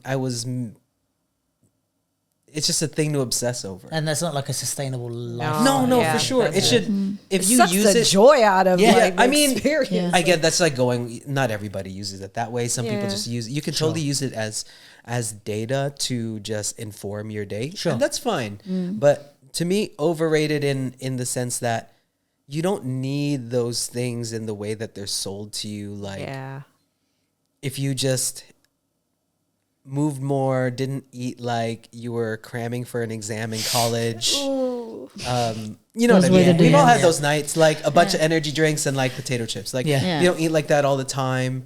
You eat like you know, like you care about your body. Just like some balance. And a lot of it will like sort itself out. I mean, you know, it makes me think like because I have the smartwatch, not for fitness necessarily, but when I was doing it for like steps and trying to make sure I got like 10,000 a day or something. And there was one day, which now you're making me feel silly, because there was one day where I got to the door or something and I was on like 9,950. So I walked to the end of the road and back to hit my 10,000. But it's also like, I already did pretty much 10,000. Like, but how much did it change me doing one extra? No, but you know, I say they're overrated, but I won't say they're useless, right? Like, because I still check my phone and say, how many steps did I get today? That I still just you like definitely knowing. check the phone when we're traveling. Oh yeah. When we went to Japan, It's like 20,000. It was like 30,000. Yeah, I was like, oh, that's why my feet feel. You know what I mean? But I feel like in a way, like all these metrics, because it's like I thought it was really interesting in Ura how it like tracked my sleep and like helped to identify certain things of like, oh, this is why I feel like this, and to put kind of a number on it. But I feel like that the same way that we were talking about exercise, or even for me, like when I started really wanting to get fit, I was like kind of started really watching what I eat and like measuring the food, but not with the idea of like I'm gonna be weighing my food forever. But it's like at this moment, if you tell me 20 grams of chicken, like I have no clue what that looks like. Like I don't know what like how much like protein is in thing. Like I don't know what that looks like in terms of quantity. So I'm like, okay, if I weigh everything for like a month, then I kind of from there I can kind of eyeball things. And so it's like similar with like steps. Yeah, like what is 10,000 steps? Because I might have, I think that's great. Like, I think I used to do that. I used to weigh all my stuff. I used to, you know, like. He's got a scale. He's got a scale. I haven't done it in a while, so I've probably like forgotten what 20 grams of all this stuff looks like. But it's just but how your instincts it's how you use the information. Sure. If you're not obsessing, let me say, I think there is a time when you need to, if you really want to, you really do need to pay attention all the time. And to have like the discipline, the discipline to really track. To track, and I think it informs you on your body and how your body responds to certain things. And I think that's great. But I think you can't live your life that way all the time. Sure. Right? So when I say overrated, I mean, is it something that you need to pay attention to all the time? Definitely not. Yeah. But can it be helpful in informing you in like certain periods of your life? Yeah. Like I probably will start weighing my food again just to get an idea of, okay, how I've been so away from it so much. How much am I actually consuming during like the day? has it gone up or down? Or Have I been just totally off the mark, and this is why I feel like my energy is low? You know what I mean? Like, sure. Just to gauge that information again. And I think in that regard, they're really good just to let you know, how active am I actually being? Sure. Totally fine. I think like going off of what you said, like the overrated, underrated, that spectrum falls along how you use. It's essentially a tool. Yeah. Like what you're saying is like same thing when I was like learning budgeting. Yeah. You know, and it's like just like steps. You can do your spreadsheet or whatever, and then you end up being like a spreadsheet queen with like 60 tabs tracking every single thing that you're spending on, because you need to know where every single penny is going. Yeah. When the whole point of that was to open your eyes and help you understand yourself. Yeah. Understand where your habits are, understand where, like you were saying, it's like, okay, I want to be here, but I'm here. Yeah. And I don't Knowing know why. that, yeah. I don't know Yeah. what is this. I think that's like, it becomes overrated or underrated depending on how you use the tool. And like, you were saying, Migs, it's like, if you use it in a certain way where you're like, am I even moving enough today? It's super helpful. But if you start like focusing entirely where your identity gets wrapped up into like how many steps and you become that person, then it's like now you've kind of teetered off to The other side. other side of the spectrum, and you got to dark swing. Dark side. But it's dark always side. this, right? We're always yeah. swinging back and forth, but there is literally none of that. It's just a gap until you take the step to like actually learn or use these tools to Yeah. understand yourself. For sure. I don't know if I had another one. I feel like, I mean, I was going to say strength training, but like weightlifting, but I feel like that's like we kind of answered Okay, wait. that. Let me see if I've got a couple. What about the having the right shoes for dancing in? Oh, Overrated. Overrated. Yeah. overrated. Tell in my us. opinion, totally overrated. You have a whole reel Oh on my that one. God. That's great. Yeah, You I know, get it's that so question fun. all the Yeah, time. I get that question all the time. The right shoe, in my opinion, is the one you feel stylish in and that you feel like you can move it well in. Going back to training, if you train your feet, your ankles to handle anything, then wear whatever you want. Sure. People say they don't like, oh, this shoe makes my foot feel this way, or this, and that's totally personal. That's okay. Like maybe your foot is shaped a certain way, but I'll dance in Vans. I'll dance in Converse. I don't like a really chunky sole because then I can't feel the floor. Sure. Some people really love feeling like cushion, and they're like, Me. yeah. And someone's like, how do you dance Yeah. in Vans? It like messes my feet. I'm like, well, it's because I train my feet and ankles to like, if I sprint and I train sprinting, In my foot and Vans. ankle can handle whatever. Yeah. It can handle like The hip-hop. Fresno? It can, yeah, totally. It can handle that, right? Like I used to break in Vans. Like it was all right. You know what I'm saying? Okay, that's a good one. That's a great question. That's what I get really common. That's a hot.